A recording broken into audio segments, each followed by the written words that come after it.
and it's actually more comfortable. I can get more in the zone, you know what I mean? So I feel like it's entering that time of year where things are a little bit more comfortable for me on the racetrack as well. No, it's very, very good. But this week we've got 3 different races, of course. We're going to be playing on Xbox, PlayStation, and PC. And it is a little bit of a winner-takes-all situation. We've got 1 qualifier from each platform, ladies and gentlemen, qualifying directly into the regional finals. So not only are we going to have close racing on track, but the stakes are quite literally the highest they've been as well. And of course, the home of motorsport, at least here in the United Kingdom, it's going to be Silverstone. An absolutely iconic track. It's had its share of revisions over the years, but I think most people are quite used to the current layout that has been in place for some time. Luke, how excited are you to see the races tonight on Silverstone? Yeah, very good point there. Only 1 driver qualifies from each region. So, and this is the most hotly contested region historically with the G Challenge. So, yeah, excited to see whether indeed we're going to see more aggressive driving here because, of course, you know, you have to be at the front end. Very, very simple. But as you mentioned, we are at Silverstone, and well, it is the home of racing. Whether it be just for us drivers or us people in the UK, it is just genuinely the home of racing. It's got loads of quick sections. It's got some very technical sections. It has absolutely everything, and well, hopefully it provides absolutely everything tonight. Now, in terms of being able to overtake, opportunities for slipstreaming and getting past other drivers, how would you rate Silverstone? Obviously, the drivers themselves believe Silverstone's a fantastic driver's track, but there are tracks where it's easier to overtake. Where does this stand in that list, and how much on-track action are you expecting this evening on the whole? Yeah, I feel like this is one of the better circuits in terms of racing. I believe that we will see moves made into turn 4. There'll be moves made down at the Wellington Straight, or the exit of the end of the Wellington Straight. Really stumbling across my words today. And then in towards Stowe. Stowe's going to be the prime opportunity to make overtakes, as it is a really wide entrance to the corner. And also the drivers will be able to run a little bit wide onto the curbs as well. So, yeah, it's just an amazing place. We've got Maggots and Beckets. We've not even touched upon that. There's not going to be any overtaking through there, but you've got to set yourself up nicely for that hanger straight through Maggots and Beckets. It's some of the fastest corners in the world of motorsport, some of the best as well. So yeah, they've got to hook it all together here today, John. You know, the time trials are finished. It's now all about the racing. And we're getting into the first qualifying session now as well. For those of you who are less familiar with the format or are joining us for the first time this evening, first of all, welcome, and we hope you enjoyed the broadcast tonight. We are going to start with a 10-minute qualifying session, where we then have a 20-minute race. And just a reminder that the race is timed rather than restricted as to the number of laps. So when that 20-minute timer reaches 0, the next time the leader passes the start-finish line, that is when the race is going to end. So that could be at the very start of a lap, or it could be just a couple of seconds after that 20 minutes elapses if the leader happens to be coming around the final corner. And we're going to have that format in all 3 of our platforms. So we've got the Xbox race first, which you guys are watching now. We then have the PlayStation race after that. And finally, the PC race, where 1 player from each of these races, the winner, will be moving on to the regional final. For now, though, we hop into qualifying with just over 8 minutes remaining on the Xbox platform. Yeah, just over just around about a 2-minute lap here. It's quite a long circuit for these drivers today, which means they're going to get less opportunities to get their lap times in. Last week we were at Sugo, which was around about 1 minute 18, 1 minute 17. So again, less opportunities to indeed get their lap times in, so they have to be on it from the word go. No time to warm the tyres up here. You've got 1 lap, then it is go time. But let's go through a few of the drivers here then. We've got Prostig driving here today. He's in the orange McLaren, expecting big things from everybody in this lobby, to be honest with you. We've got Ratmaster, a new name to me, but to get to this stage, again, from the EU region, you've got to be very, very handy indeed. Wizardu then, an Italian driver here. He's, again, in another orange or papaya livery then. We've got then Raptor racing in the number 9 black livery there, as he does indeed start his first flying lap. We've then got Toto Cuero next up. Again, another new name for me as well, which is great to see. Really good to see that there's new names coming through. And of course, we didn't do Xbox last year, so the fact that they finally got an opportunity is huge, in my opinion. We've then got Bev Shecker next up in the number 6 there, the blue and blue, so dark blue and light blue. We've then got Chaos Theory 29, who will be in the white livery there, just as you can see with the lights on. We've then got Variable, who is there currently 8th in your list, will be racing in the number 11. We've got THR Abraham, so another Team Highlands racing driver, Abraham here, looking to indeed put another driver from the Team Highlands racing team into the regional finals. We've then got Cal Boughton He will be racing in that silver livery just there, as you can see, coming down the Wellington straight through a very tough complex of corners before it hit the old start finish line. Then we've got Alex 3M. I can't remember what M means in Roman numerals. I'm sure John's a lot more clever than I am. He'll be able to tell me what that means after this. But he was here as well. And then we've got Actorus, another FCT driver. So 2 FCT drivers at the bottom here. So every single driver pretty much has got themselves a 3-letter abbreviation at the front of their name, which, John, in sim racing means they're very quick, right? Exactly right. 3 random letters automatically gets you about 7/10 of a second off your lap time on average. But you've actually just made me realize something, Luke. Up until you mentioned that there, I always assumed it was Alex M the third. But now that you've mentioned that it is in fact Roman numerals, that is indeed Alex 3000. I completely missed that before. Well, there you go. Look at this. We're doing deduction together here. Who said this wasn't an educational show? Right. Absolutely fantastic stuff. So we've got a mixture of really quite well-known established sim racers and people we haven't seen before who are looking to make a name for themselves. And bear in mind, this isn't the first rung of the ladder either. These players have had to really focus and get their time trials really on point to even earn the right to be here right now. So there's a lot to do. There's a lot on the line for these drivers as well. And because of the long lap time, they don't actually have that much opportunity to get it wrong and rectify their errors as well with a just sub 2-minute lap time. Only 2 drivers under the 2-minute mark so far, but we have still got about half the session remaining. Yeah, just around about 4 laps if they're really quick out of the pit lane. So, yeah, they will stay out. No one's going to come in and change their tyres. I very much doubt at this point here. Abraham, though, has taken provisional pole position here by, well, now half a second, because now we have got Toto Cuero, who's moved up into 2nd position. And, yeah, like John was just saying there, this is new for Xbox to be in the G Challenge. And, well, this could be you. Next year, this could be you. So make sure that you go to logitech.com or logitechg.com and go and get the sign up to the newsletter. That way you're going to get all of the information of how you can get involved next year. And I promise you, ladies and gentlemen, it is going to be bigger and better. This year, of course, has been a nightmare in terms of what's going on in the world right now, but next year is going to be absolutely incredible. So go get yourselves involved. Maybe you might not even know how quick you are right now, but unless you give it a go, you'll never know, ultimately.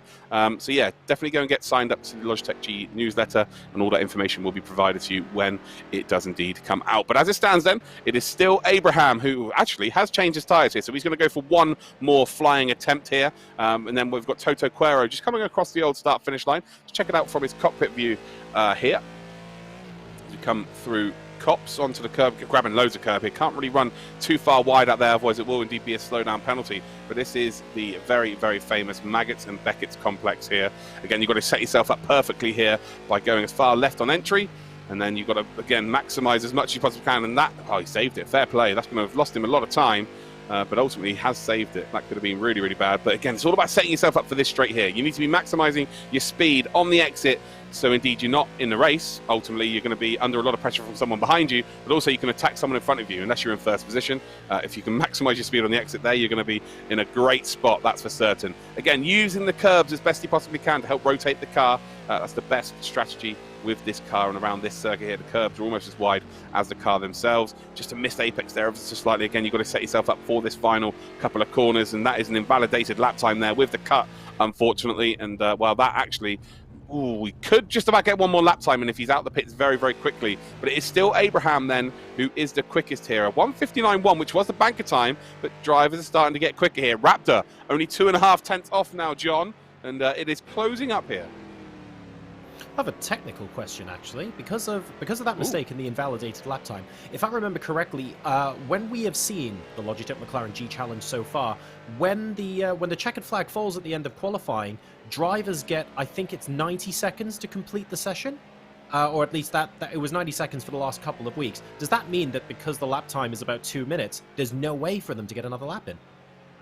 No, it's extended, so it'll be a little bit more. It's kind of, yeah, it works itself out basically on like an average lap time, I would imagine. But yeah, they will get the chance to finish that lap time, so don't worry about that. But yeah, you actually brought up a point there that I should probably mention. The fact that he invalidated his lap there with the final couple of corners, that means his next lap would have been invalidated as well. Hence why he's gone into the pits. So now that overrides that. He'll now do an out lap, and then he will indeed be able to embark on his final lap. But either way, you know, he would have been able to treat it like an outlap anyway. But again, now he's on fresh tyres here, so he should be able to go a little bit faster. We're on board with Raptor then, up towards the final couple of corners here. And wow, is he going to be able to improve on that time? Needs to find 2.5 tenths of a second here to really put the pressure on Abraham. You also mentioned, Luke, that we had two different, I think we've had two players now come into the pits for fresh tyres. How much do you expect fresh tyres to potentially help a lap time later in the qualifying session? Because the alternative is, yes, your tyres might be a little bit older, but you get 4 opportunities at a hot lap and you've got more consistency after setting that initial banker. So where do you draw the line in terms of risk? At this level, they have to, really, if you want to get pole position. It's just not, it's not really an option. It's not really to do with tyre degradation either. It's more to do with tyre temperatures. So once you go beyond a certain limit, you just don't have the grip anymore and your car just slides around. And ultimately, it looks fancy sliding around, but it's not the fastest way around the circuit. So yeah, at this level, you just can't afford to, indeed, not get the fresh rubber onto the car. We're now watching Toto Cuero, who was on the front row of the grid and has lost that position. Has he regained it? No, he's not, but he has crossed the line with one more opportunity here. No one else seems to be moving or shaking right now. Alex then down in P4, and that's them done for the session. It's the first driver who is fully done here. Chaos Theory about to come across the line for the mid part of this sector. This is final lap time for him as well. So whether he'll be able to improve or not, I'm not too sure. We've then got Variable, who is just about to come across the line here, and this will be the final attempt then for Variable, as the time has now hit 0. So there you go, John. There's the answer to your question. Now we've got just over 2 minutes for them to finish their lap times. And well, Variable, does he improve? No, unfortunately not. Unfortunately, oh, no, sorry, hold on, we're on the wrong part of the circuit here. No, he's still in the middle of his lap time. Sorry, he's still in the middle of his lap time. I got completely confused there with the start-finish straights. Looks like Actorus is done. We've got Ratmaster, who's also done. We've got Bev Shaka, who's done as well. Wizardu, no, he's still going here. So still with an opportunity to get that lap time in. And well, this is the final couple of corners here. And I'm very surprised that Wizardu is as far down as he is. Very, very quick within the community. But 2.5 seconds off the pace, expecting this to be very quick indeed, although, no, he hasn't. So Cal Boten has just invalidated his lap time, but Wizardu has not. Across the line he will go, and I'm sure this is going to be faster. How much faster is it going to be? Well, it's not. That is a big surprise to me. 2.5 seconds off the pace, and he really has not maximised qualification at all here. Raptor has finished then 4 tenths of a second off of the pace, and we've got Toto Cuero then, who's about to come around the final couple of corners here. He will be the final person to indeed finish their lap time. And his connection doesn't look too flashy right now, which is not ideal. Just drifting around the track, so that is not a good sign. Hopefully that indeed sorts itself out between qualifying and the race. But that looks very funky indeed. Across the line then we go for Toto Cuero. Does he improve? Well, he does improve, but not enough to indeed gain a position here. In behind then is Pro Stig the last across the line, and it will not be good enough there. So John, take us through our 12 drivers. It's another THR driver though that's at the top. Exactly right, Luke. That is the end of the qualifying session for the Xbox race. We've got THR Abraham taking pole position on Silverstone with FPR's Raptor immediately alongside him on the grid. Behind Abraham, though, is Toto Cuero, who had a couple of jitters, I have to say, with their connection. Only 0.04 of a second behind Raptor, so that proves to be a promising fight between second and third place, but maybe one of them will be able to jump Abraham on the start. We'll have to wait and see. Alex 3000 is then in 4th place with Chaos Theory immediately behind him. And then in the second half of the top 10, we've got Variable, Arcturus, Ratmaster 3, Bev Shaka, and Wizardu will round out that top 10. And as you mentioned before, Luke, Wizard, a particularly quick racer, but unfortunately on this occasion just not finding the pace to even get on the front 4 rows of the grid, so might struggle to get that all-important victory here. We'll have to wait and see what happens as we move on to the race. Yeah, pressure. Pressure's a funny old mistress, that's for sure. We saw that last week at Sugo, and now we've seen it again here at Silverstone. But people who aren't going to be too bothered about that is Abraham, who is P1. We've then got Raptor on P2, so keep an eye then. Of course, Abraham will be in the all-red car. Raptor will be in the black and orange car in P2. And actually, Raptor will have the inside line here, so that is the favourable line, ultimately. So if, indeed, Abraham doesn't get off the line pretty well here, there might be an opportunity. As always, they have a maximum of 2 minutes to ready up here. Well, all 12 drivers here. It'd be great if they did that quite early, but there's always one that's fluffing their pillow, getting their favorite drink, having a cheeky little snack, and maybe even relieving themselves. Who knows at this stage? But Abraham on pole position. Can he make it another driver from Team Highlands Racing into the regional finals for the EU region? Just potentially 1 more minute to go, and then we're ready to rock and roll. Beautiful backdrop there for Silverstone as well. And you can see the footbridge off in the distance, just waiting for the final drivers to ready up as we get underway. Remember, everyone, this is the Xbox race, but we've got PlayStation and PC to come as well. So plenty of entertainment this evening as we send 3 drivers through to the regional finals here in EMEA. Here we go then, ladies and gentlemen. We're about to see some red lights appear, and then it will indeed go green. There are the reds. We're about to go green here then at Silverstone for our first race of today. It's the Xbox quarterfinals of the Logitech McLaren G Challenge. And well, nearly went 3 wide there. As you can see, Abraham then trying to cover off the second position there of Raptor. And well, we've seen now Alex making a move for P2. And as he comes back onto circuit here, he will indeed have to serve a slowdown penalty. So he runs out wide through turn 1. Alex is all good though. So was it Raptor? Might have been Raptor. No, it wasn't Raptor. It was actually Acturus then. He's the one who made the mistake there. A little bit of contact between him and Variable, which is not ideal. Looks like everyone's got through pretty nicely here. Wizardu, then the driver that I was indeed surprised about where he's qualified, has already gained 2 positions here. So a great opportunity. But let's check out the front 6. They are very, very close indeed right now. And, well, as you can see here, we've got Cal, who's made a move then up for P5. Runs a little bit wide, though, as he comes through, again, this technical middle part of this circuit. And, well, fantastic start by everybody right now. Front 6 separated by about 3 seconds. Oh, dear, we've got an off there. That is indeed Acturus. He's just got on the power too early, and unfortunately that might be his race over already here. He will have damage to the car as well, and Wizardu, again, gaining up to 6th position here. So Wizardu, a story in itself right now, but the front 3 separated by around about 1 second as they head up towards Maggots and Beckett's for the first time. Frantic start, John. We've got 3 very, very quick drivers at the front end here.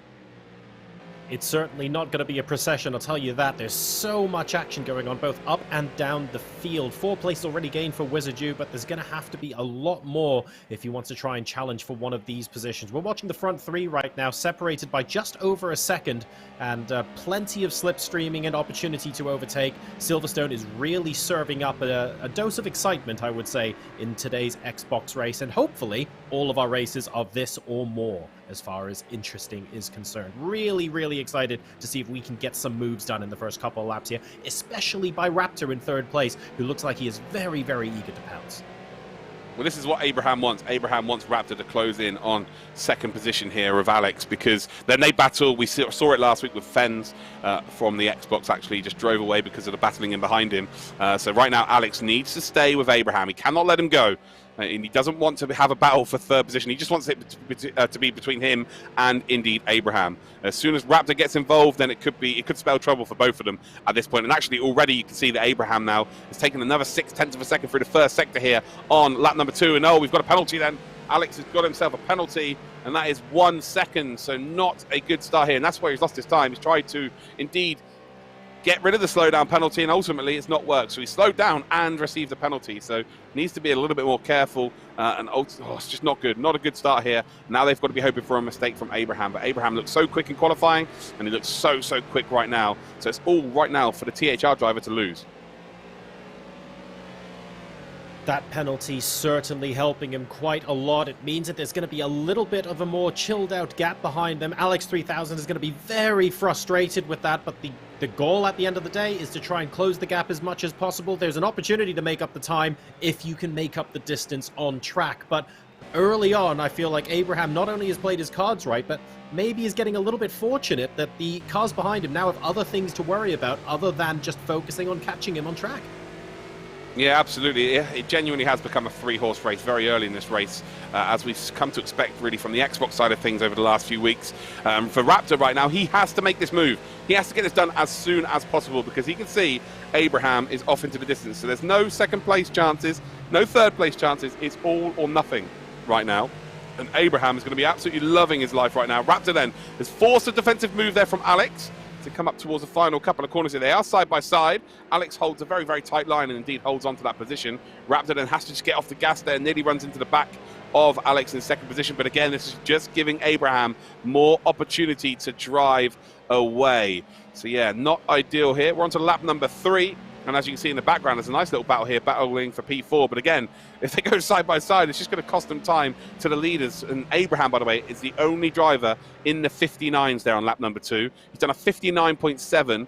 An incredible time that is, by the way. But Raptor now up into second position. So Alex has lost out here. And oh dear, looks like he's hit something, because that is definitely not what the car looked like at the start of this race. And wow, the unlucky number 13 proving to be very, very unlucky right now. But now it's all about what sort of pace with clear air does Raptor have. Raptor managing to get past with a sub 2-minute 01 as well, so I'm sure that fighting would have cost him a little bit of time, but it's a minimal loss compared to Abraham, and now the question has to become, can he pull into the 159s as well? Oh, a massive shunt there! Variable going around the outside. It looked like both drivers, Luke, you can tell me if you think so as well, it looked like the drivers left each other enough room, but he just swerved into the side, unfortunately. Maybe a little bit of understeer mid-corner, and Variable goes flying. Cal was exiting that corner like no one was on his outside, and ironically, he's only got what he deserved there, really, to be honest. He ran out wide, and luckily, Variable wasn't spun around there. It's a very, very sort of tough situation to be involved in and actually survive. So fair play to Variable. He's off now to maybe try and chase down the leaders, but again, he needs to find 8 seconds now with 14 minutes to go. So there is plenty of time for that to happen, but it's going to be very, very difficult. Raptor, by the way, is closing in here ever so slightly. So, again, you said he was about a second slower than Abraham on the previous lap, but ultimately he had traffic to contend with. He was battling 4P2 with Alex, but right now it's come down to 2.5 seconds. So, again, 0.2 of a second here. And I think we might be potentially seeing a battle unfold here. Again, he's got to get it done pretty quickly. Again, 0.2 of a second over the next, what it would actually take 10. Well, it'd take about 12 laps here, so he wouldn't have enough time. So he needs to start finding maybe half a second a lap here. But as they go across the line, Abraham was actually still quicker. But remember, he had to get the overtake done on the first sector of the last lap, so he would have lost time there. So for me right now, I think Raptor's the fastest man on circuit. It's just all about whether he can hook it up together, lap in, lap out, close that gap. And, you know, Abraham's going to see the delta. We spoke about this before, John, where Abraham will start to see the time coming down, and that's where he's going to be forced into mistakes. He's going to start pushing again. Right now, he doesn't need to push, but as soon as he starts seeing that time come down, then, you know, that's when nerves come in. And again, it is winner takes all, so he will get really, really nervous. I think that's a very important element of the race to consider, because if Raptor starts putting in some hot laps now, it's all about the psychology of Abraham out in front. If Abraham attempts a slower lap, or shall we say a safer lap, where they're not taking quite as many risks, that's fine. But if that lap is slower than Raptor really putting the pedal to the metal, then that might force Abraham into a mistake. Last week and the week before, the drivers that ran away with it, they're the ones that even when they took their foot off the pedal very slightly, they were still consistently 2 or 3 tenths faster than the drivers behind them. So that's now the limit that Abraham needs to test. If Abraham's able to take it, not take it easy, but maybe just take the turbo off a little bit and conserve that last 10%, take fewer risks, and still put in a 10th or 2 per lap faster than Raptor, he's going to feel very comfortable. I think this lap is going to tell us all we need to know. Yeah, absolutely. Couldn't agree with you more there. We've just actually seen Alex letting Variable go. I think he realises his race is over with the damage he's got on that car. And fair play, was flashing his lights to let him go, and that's great. Again, something we've seen quite often, John, across this championship so far, is people and their sportsmanship. It's been done in very good spirits, which is exactly what you want to see. But people who are not going to be too worried about doing this in good spirits are the leaders. And, well, Abraham was being caught by Raptor ever so slightly, but again, we're going to find out as they come across the line as to whether indeed that is still the case here. Again, Abraham is just dropping time ever so slightly, but the tyre temperatures will be going through the roof at this point. Across the line in a 2 minutes, 0.2, and Raptor is just about a 10th of a second slower. So pretty much matching Abraham right now, but Abraham has got that hard work done already in the first phase of this race. This is shaping up to be quite interesting because Abraham is still faster, but I would argue not fast enough to be super comfortable, which means that Raptor is still very much in with the shout, and if Abraham even so much as goes wide on a corner, for example, you could easily lose 2 seconds a lap, as we saw Alex 3000 do earlier, and that's not even taking into account something like hitting too much of a curb and going into a spin, for example. So it's still very much one mistake away, and therefore Abraham does have to be careful. And at least he doesn't have to multitask by looking in his rearview mirror. Yeah, exactly that. You know, it's going to be a bit of a slog out there, but ultimately just get the result, move on, and then you're done for the day. Wizardu, again, up from P10 on the grid to P5, so definitely a shout for driver of the day for me. And also, this is an opportunity for a lot of young drivers who may never have been in this sort of environment before in terms of an esports competition with nothing really on the line. They've raced in community leagues and stuff, and that's all great, and you know, lots of drivers take it very, very seriously. But ultimately, there's nothing really on the line in terms of potential prizes and stuff like that. Representing, you know, you're representing Logitech as a brand and McLaren as a brand the further you go through this competition. So there's so much on the line, but they can lean on this experience moving forward. So it's not all about today. It's what you can learn from today. It's like Wizardu, it's almost impossible that he's going to be able to qualify now. With 10 minutes to go, 19 seconds back. The front two are looking, you know, bulletproof at this point. So, you know, even if one of them makes a mistake, the other one's pretty much going to pick up the pieces. But it's about leaning on that experience moving forward. This is the first year we've used Xbox as well. So, you know, next year, lean on this, and potentially we could see someone like Wizardu, who's a very young man, very, very talented, potentially reach his potential, using the word potential so often here. But again, it's for people at home as well. There is an opportunity here in the Logitech McLaren G Challenge. Make sure that you do indeed go and get the relevant information. Go to logitechg.com, sign up for the newsletter, because next year is going to be incredible. More opportunities available for people. And again, it's free to enter. You know, what have you got to lose?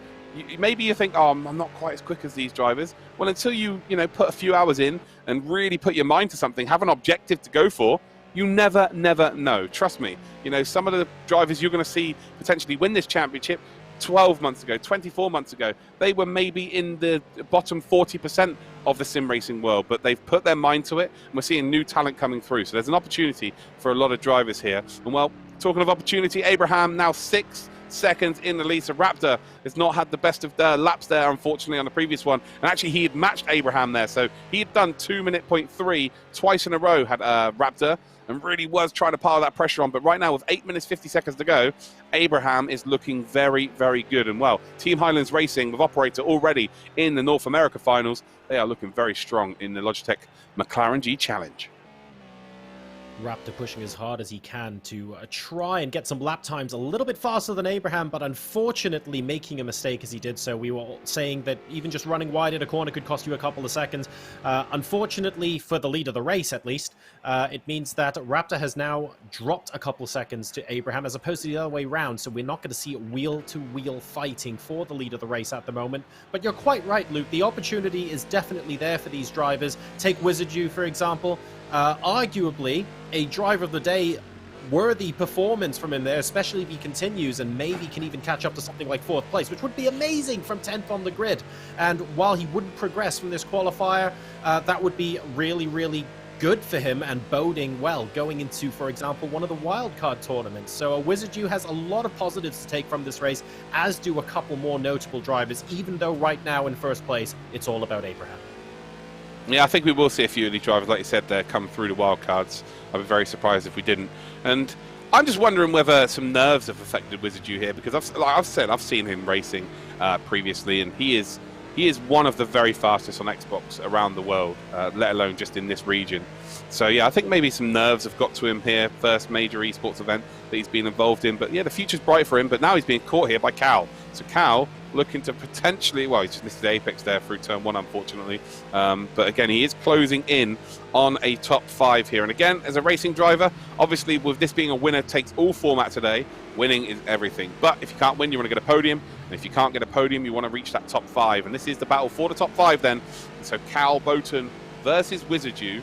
And Wizardu just losing ever so slightly a bit of time there. It doesn't, again, you need to be cutting that curb there to maximize your speed on this straight. It's this straight here, the Wellington straight and the Hangar straight. You need to be absolutely nailing the exit of the corner onto those straights. That's where you lose the most time. And Wizardu, they're missing the apex once again. So the Cow is piling on the pressure here. And we're seeing mistake after mistake, but not only from Wizardu, actually it's Cow as well. He really is genuinely pushing hard here. Both drivers making mistakes on that last lap. Wizardu in the 204s and Cal in the 203s. So quite clearly one driver making a mistake and the other possibly following them straight through. But Cal's still able to gain approximately a second. Wizardu has shown us that his racecraft is fantastic, to be perfectly honest, as we saw Cal have another wobble.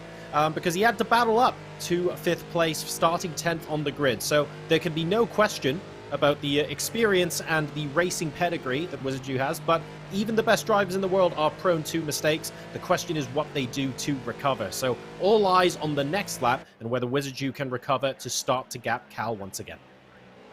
Yeah, I'm just looking at Cal's driving style there, and it says to me that he's got a lot of experience in hot lapping. We've been speaking about this over the last few weeks within the quarterfinals. And yeah, like hot lappers, they don't tend to know more than one line around a circuit. Of course, there's really only one line around every circuit to maximize to get that perfect lap. So indeed, when you get behind another car and you've got dirty air, you maybe start to struggle here. So again, I wouldn't be surprised if with a bit more experience from Cal, if we don't see him in the future as well. Looks like he's got some serious pace. It's all about hooking it up in the races. But he is closing up on Wizardju here, so we might see a little bit of a ding-dong with 5 minutes to go for this potential P5. Again, it looks pretty wrapped up there between Abraham and Raptor at the front, unless Abraham makes a mistake. But again, this is where you earn your dough right now, John. The last 5 minutes of the race, a mistake here, you've got to try and ward off that pressure from yourself at this point, especially when you've got a 6-second advantage. It's all about, playing against your own mind. It really is playing against your own mind, especially if you end up pushing. If you think 6 seconds isn't enough, I need to get to 10, that is where someone who's really, really quick and really consistent can sometimes be made to make mistakes. Everyone obviously has a winning mentality when it comes to the top tier of racing, but part of a winning mentality, and I think some racing drivers more than others exhibit this, is understanding when enough is enough and when actually, you know what, I've got comfortable, firm control of this race. How many times in any racing series have we seen, for example, a driver in first place also go, you know what, I want fastest lap as well, and then disaster strikes in the last 3 laps. It's something that we see in racing. So it's about being able to temper yourself when you know you're in a good position. And fastest lap gets you no points here. It's about bringing the car home in first place, and that's exactly what Abraham is going to aim to do. Yeah, it does look like that's going to be the case here as we watch Cal come through Maggotts and Beckett's here again, closing in on Wizardju. So they are indeed lapping the same sort of lap times, lap for lap. I just gave some wrong information, ladies and gentlemen. It is logitechgchallenge.com for you guys to indeed go and get the information for next year. So make sure that you do indeed go and sign up for that newsletter, and that is logitechgchallenge.com. So my apologies there. My brain doesn't work as fast as someone like John who's next to me. He knows everything. Oh god, well that's a lot of pressure going into the next 2 races. Gee, I'm gonna have to start predicting top 10s and stuff. Oh goodness, don't do that to me, Luke.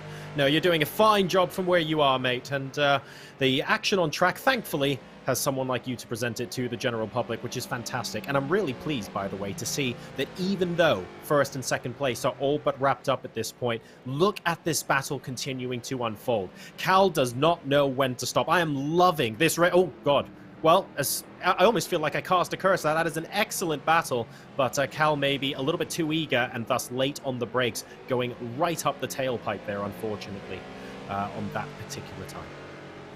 Yeah, congratulations to Cal and Wizardju, who will be expecting a baby McLaren in around about 9 months' time.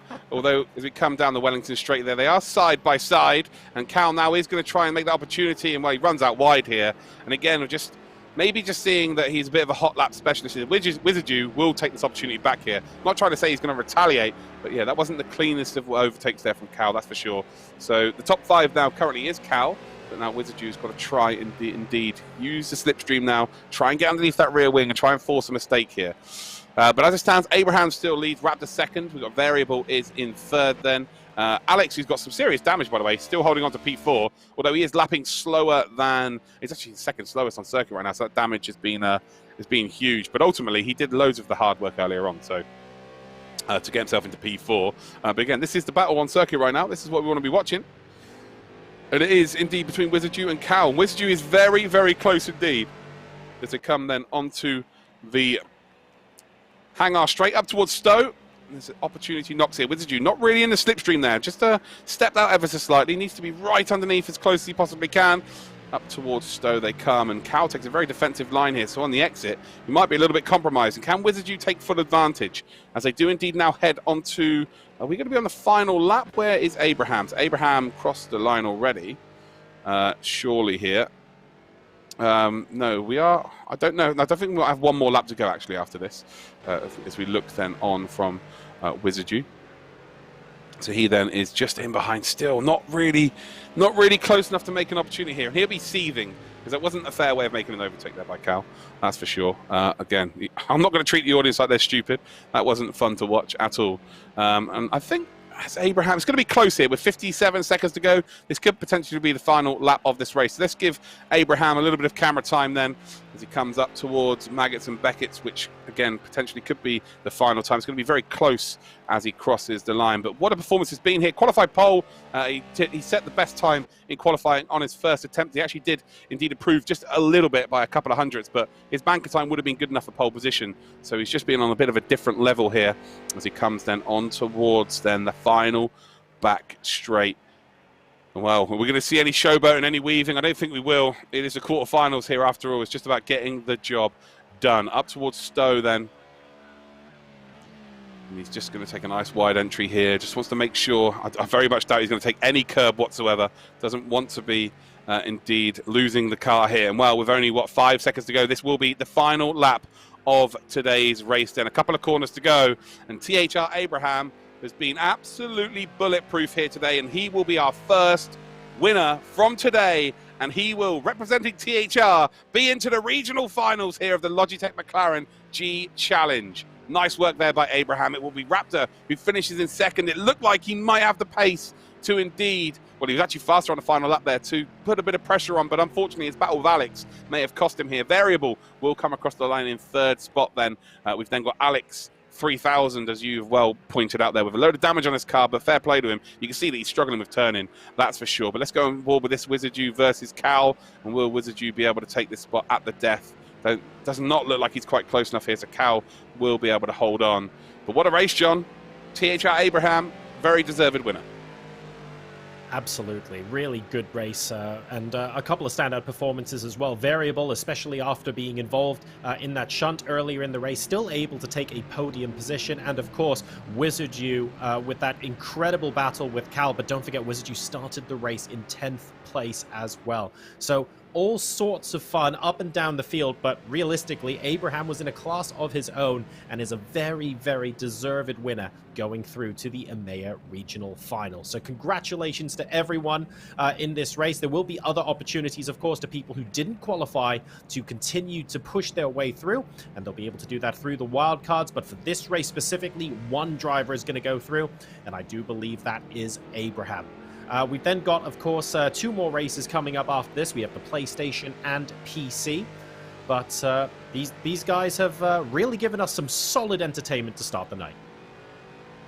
Yeah, very good race there. Abraham, of course, kind of on his own, to be completely honest, which is, his right. He qualified pole, got out, didn't want to get involved in any of the mischief that was happening behind him. And, yeah, good job there. Raptor, I've got to feel sorry for him. I feel like he had a little bit more pace than Alex. It took him a couple of laps to get past Alex, and unfortunately that might have been his downfall. But even when he was behind him, the pressure that Abraham was putting on in terms of the lap times, just every single lap, just drilling in the 2-minute zeros, a couple of 159s in there. Yeah, very deserved winner, and I'm really looking forward to seeing how well he does moving forward in this competition. I would have loved to see Raptor put a couple more quick lap times in, and maybe we could have seen Abraham being the one to make the tiniest mistake, and we might have gotten a little bit of wheel-to-wheel racing for the win. But that's what happens when 2 drivers are pushing each other. They weren't together on track, and Raptor was the one who buckled first. And I say buckled, that's really harsh. He made a very minor mistake, and it only dropped him back a little bit. Second place was very, very well and truly secure by that point, so hopefully we will get to see these guys in more wheel-to-wheel action in the future. For now, though, Abraham has provisionally qualified, steward inquiries pending, to the regional finals, and we've got the PlayStation and PC races next to come. You're watching the Logitech McLaren G Challenge. This is the EMEA quarterfinals. We'll see you soon for the PS race.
Welcome back to the Logitech McLaren G Challenge 2020. The Xbox race is in the history books now, and we've got 2 races left to go, starting with the PlayStation lobby.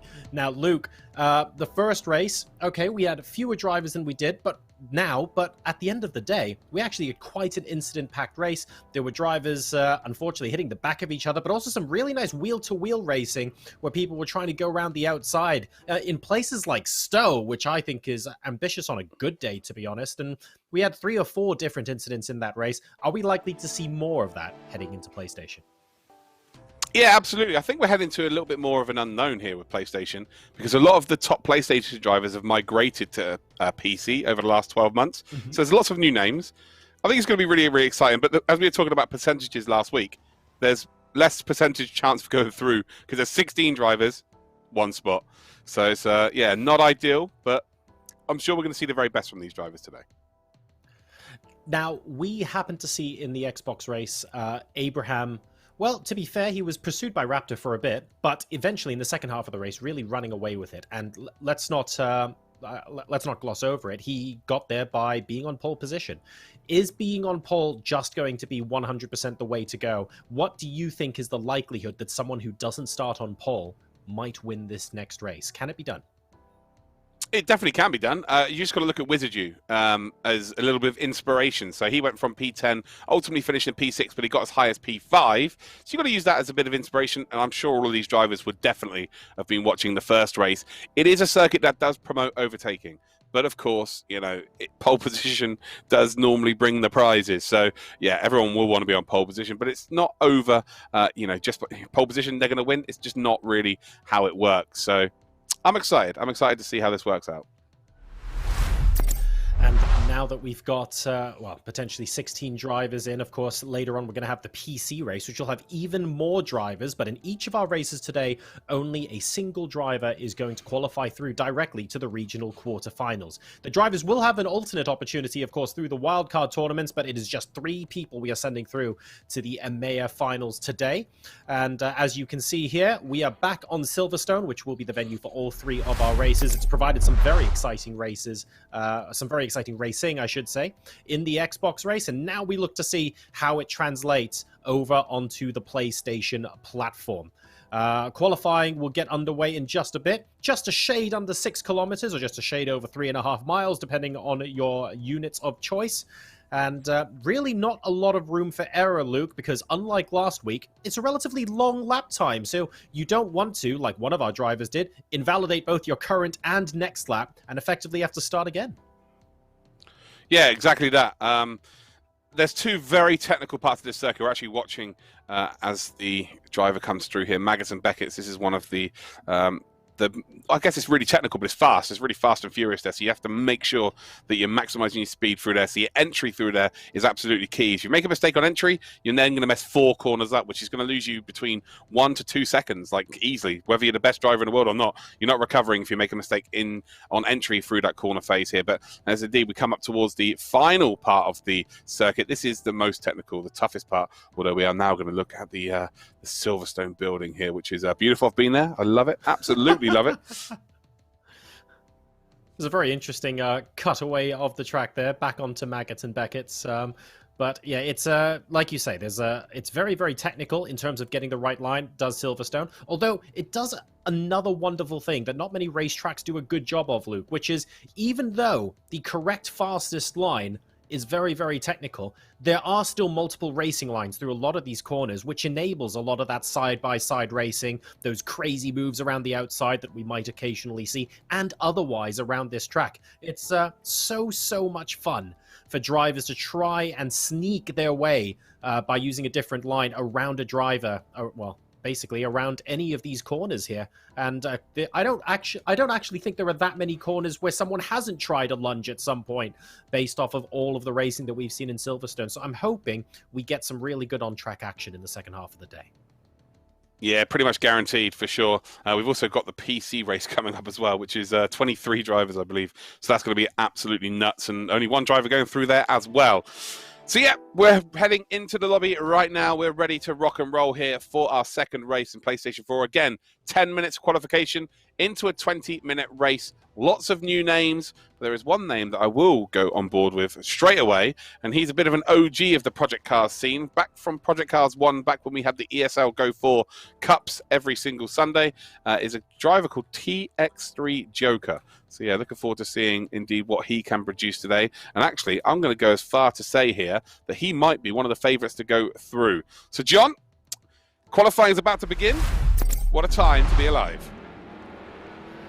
10-minute qualifying session begins now, ladies and gentlemen. We are on board with the driver that we were just talking about, TX3 Joker. Can we see a little bit of a magic in their hot laps as we vie to get pole position on Silverstone? This is the PlayStation race, of course. If you're just tuning in, the Xbox race has already been completed, where Abraham is soundly through to the regional final, and we've got the PC race coming up after this. But for the drivers in this server, as far as they're concerned right now, the next 9.5 minutes are everything.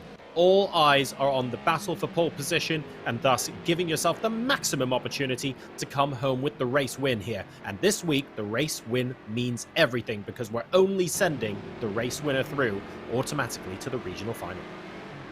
Do you know what my favourite thing about sim races is? It's when they put the same 3 letters as their teammates as their abbreviation for our timing tower. So we've got Lig P1, Lig P2, and down in P14, yes, you've guessed it, Lig. So we've got Jockey, who's one of those drivers. We've then got Dumol, who is one of those drivers. And we've got Brasco, Donny Brasco, racing here live. Unbelievable. What a time to be alive again. We've then got Bruce AFC that'll be racing. I'm assuming he's an Arsenal fan. And I like that. I'm a huge fan. I've got no favourites in this, but I wouldn't be opposed to seeing Bruce go through to the regional finals, okay? I'm just going to throw it out there. We've then got Tinus in the house. Love that name. That's one of my favourite names, actually. That's really tickled me, actually, to be fair. We've then got TX3 Joker, an OG of the Project Cars scene. Again, multiple ESL Go 4 Cup wins. And if you want to know how important the ESL Go 4 Cups were, drivers such as James Baldwin now, who's racing in the British GT for Jensen Button's team, that was a prominent part of his development in sim racing. So yeah, that was a huge competition back in the day. And actually, that was when I used to compete and be in those finals as well. Those were good days, really good days. We then got PCS Shandell. Don't know too much about them in terms of racing ability. All I know is they love a message on Discord. That's for sure, because the G Challenge Discord has been blown up by Shandell. And, well, hopefully they're not going to be overexcited for this race, but they've definitely been looking forward to it. Oh, there's a cone being smashed off there. That's not good. Jazzman, he is very quick driver. Looking forward to seeing how well he performs here today. And just a little fact for you, that there's actually 77,709,875 other Jazzmans on the PlayStation Network, hence the name. We've then got Cam123 Diz. Hopefully he's not going to be dizzy by spinning today. So another new name for me. We've then got the Crusher Bro, who again will be one of the favourites for this for sure. He's been very strong on the PlayStation Project Cars 2 side. And this is his first chance of him being old enough to be in these competitions. So definitely watch out for him. He's been fast for a long time. But it's, again, the first opportunity for him to showcase those skills. We've then got Team Fordzilla driver Sylvain. He's going as Team Fordzilla Sylv. So yeah, to race for a team such as that team, you know, you've got to be pretty handy. We've then got Loctite. Love that. I used to use a lot of Loctite on my first ever job. I used to actually break locks when I was, not illegally, as a job, guys. I didn't just go around breaking people's locks. So Loctite was a big part of my job. We've then got Pedro Marquez, who, again, is one of the OGs of the Project Cars 2 scene. So looking forward to seeing how well he does today. We've then got Dive Mask 95. And I'm hoping that that's not the year he was born in 1995, because anyone born after the 89, oh, it makes me sick. And then we've got Jockey, one of the league drivers here, one of the 3. And you can guarantee now that these are going to qualify 1, 2, 3 and make our lives as difficult as possible here, John. It's entirely possible. This is going to be very entertaining if we see the Lig cars line up along each other on the grid. But it sounds like, Luke, that we have a reasonable number of established names here, all fighting for a single position. So it's really anybody's guess who ends up being on the front row. It doesn't sound like you've picked out 1 or 2 specific favorites, and this could really go any one of 3 or 4 different ways. Well, there's the first time then the Crusher Bro puts in a 59.8, so around about 8/10 slower than what we saw on Xbox, but again, it's only a bank of time. And what my biggest surprise here, John, is that drivers such as TX3 Joker, who's been around for so long, why has his team not hooked him up with a PC? That's normally what happens. Your team hooks you up with a PC and then you go and compete. you know, I'm not saying that Xbox and PlayStation 4 are lesser than PC drivers, but ultimately there's more competitions when it comes to PC, and he just hasn't been hooked up by the looks of things. He's still on PlayStation 4, or maybe he just genuinely prefers that. So I don't know. I'm excited to see how well he does. We've then got Cam Diz in second position, and actually a 59.0 then for Pedro Marquez. Oh, hello. Wow. That's the fastest time off today. And that is a very quick time indeed. Cam Diz then second, and he's straight into the pits, getting a fresh set of rubber here. The Crusher Bro now 0.8 of a second off pace. He's now getting a fresh set of rubber. Tynus in the house. He's currently P4, 1 second off of the pace. Joker then, who will definitely have put a banker time in there. It won't have been him full tilt. So again, this will be really where he shows his representative of his pace. Actually quite surprised to see Sylvain down as far as he is, but I'm sure he will improve indeed as the session goes on. But again, I think the biggest surprise for me right now is Tinnis in the house and Cam Diz. Those drivers right up the sharp end here, and two drivers I didn't expect to be at the sharp end. So yeah, these are free agents as well. So teams looking right now, a couple of drivers here to pick up for sure. Second to eighth, separated by 0.6 of a second as things currently stand, with Pedro setting that ridiculous blistering lap almost into the 158s. Not quite, but we might well get there before this session is over. There's still 4 minutes left in this qualifying session, ladies and gentlemen, so 2 laps remaining for the cars that are on track now, and if they're currently in the pits, they might just be able to squeeze out a hot lap, but that is going to be it. And as far as banker times are concerned, Pedro's done a tremendous job, but then we have drivers like Joker behind where we expect them to get into the 1 minute 59s as well. Still all to play for, but time is beginning to run out. It is beginning to run out then. Tynus in the house has just been displaced here because Jazzman has moved up into P3, and I'm sure with that time he would have been doing jazz hands. That's a very good time indeed, 59.8. I don't know why, but I legitimately put my controller down then to do jazz hands. Crazy. Luckily, we're not on camera. Joker then about to cross the line. Yes, here we go. So is this going to be his flying attempt here? Will this be quicker? Joker goes across the line, and it's not an improvement then. So Joker under a little bit of pressure here, and well, when you get a time posted such as a 1:59.002, that puts the whole field under pressure. And that is a banker time. That's his first attempt here, John. That is lightning fast. Pedro Marquez really, I don't know, he must have a better gaming chair than everyone else or something, because that is stupendous.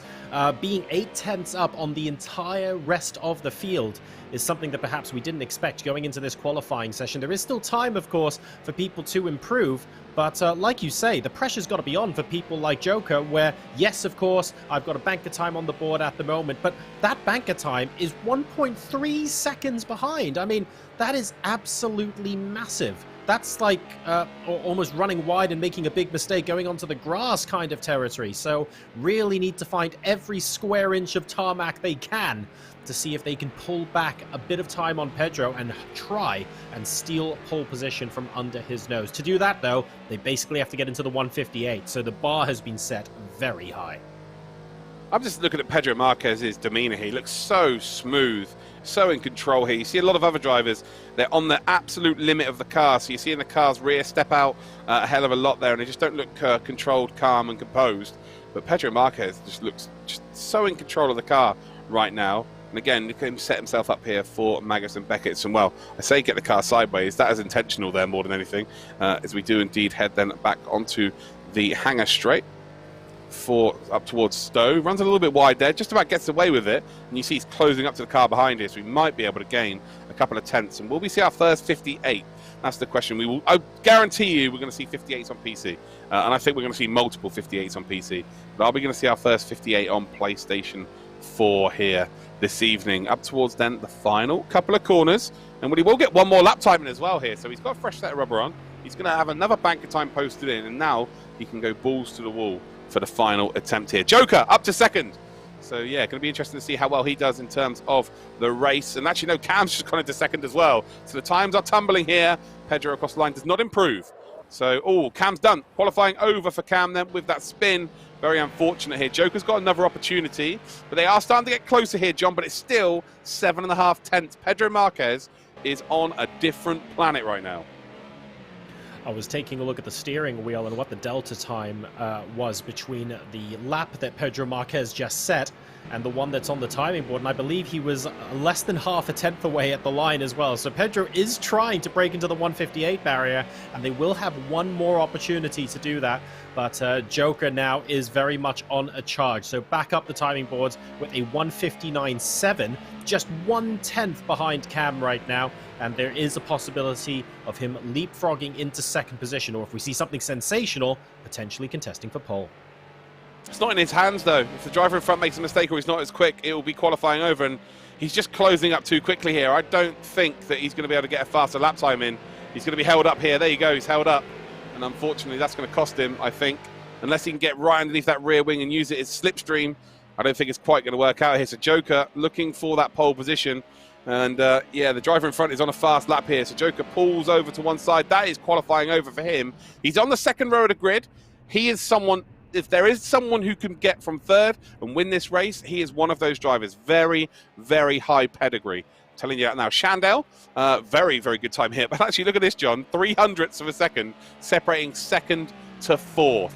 So Shandell right now finds that 0.03 of a second, front row of the grid. Fingers crossed, we'll wait and see. It's 0.2 of a second from second down to seventh. It's absolutely ridiculous stuff right now, and this grid is very, very tight indeed. Shandell looking to try and improve on the time. Just a small improvement would actually land them on the front of the grid. Invalidated. Oh, no. Ran far too wide. Yeah. And that's what happens when you push just a tiny bit too hard. Yeah, very unfortunate there. And again, it's qualifying, so you have to leave everything out there on the table. Dive Mask, by the way, is about to, I believe, improve on his time. Across the line then. No, doesn't. So ran a little bit wide as well there on the exit of the final corner. And whoa, who just went up there? Shandell P4, was it Tynus? Yeah, Tynus into house, moves up into the third row of the grid. And it's 0.8 of a second. But you're right, John. Look at how close it is from second down to third. It is 0.2 of a second. But Pedro is the star of the show here. A 59.002 for Pedro Marquez. And, well, he is definitely favourite now to make it to the regional finals. 30 seconds left for our drivers to complete their hot laps, but it looks like the board is finalized now. Pedro Marquez on pole position with a sensational 1 minute 59.002. And lining up alongside him on the front of the grid, we've got Cam Diz. In third, we have Joker. Now, don't forget, Joker, lots of racing pedigree, so we're not looking for those one-lap, hot-lap specialists. Joker has the pedigree and the experience to potentially overtake around the inside or outside at the first, basically during this first lap of the race. So I'm looking forward to seeing if Joker can make up a position there. Shandell slots into P4 after a tremendous final lap. And then we have Tynus immediately behind them. Jazzman is in sixth position, ahead of the Crusher Bro, who I can only imagine was big into pro wrestling prior to making the switch into sim racing. The final three cars in the top 10 are Sylvain, Dive Mask, and Bruce AFC. Come on, Bruce. Right, anyway, let's get into the racing here. Then it's just because he's an Arsenal fan, guys, all right? Nothing more than that. But it is time for the racing action here.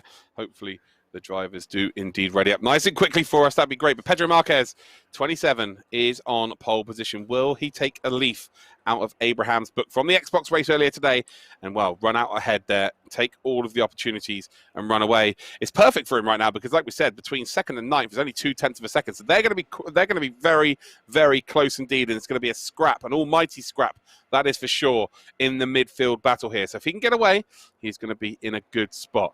But it's all about making sure that you lay that power down perfectly, get all four wheels rotating without wheel spinning, and getting away into turn one in the lead. But again, Cam with an opportunity here. If Cam can get off the line quickly, then he might be able to, with the inside line, squeeze Pedro and potentially make that move. But the big danger here for me, for both of those at the front there, is TX3 Joker. He has been here umpteen times. He has got the most experience in this lobby of big, big races.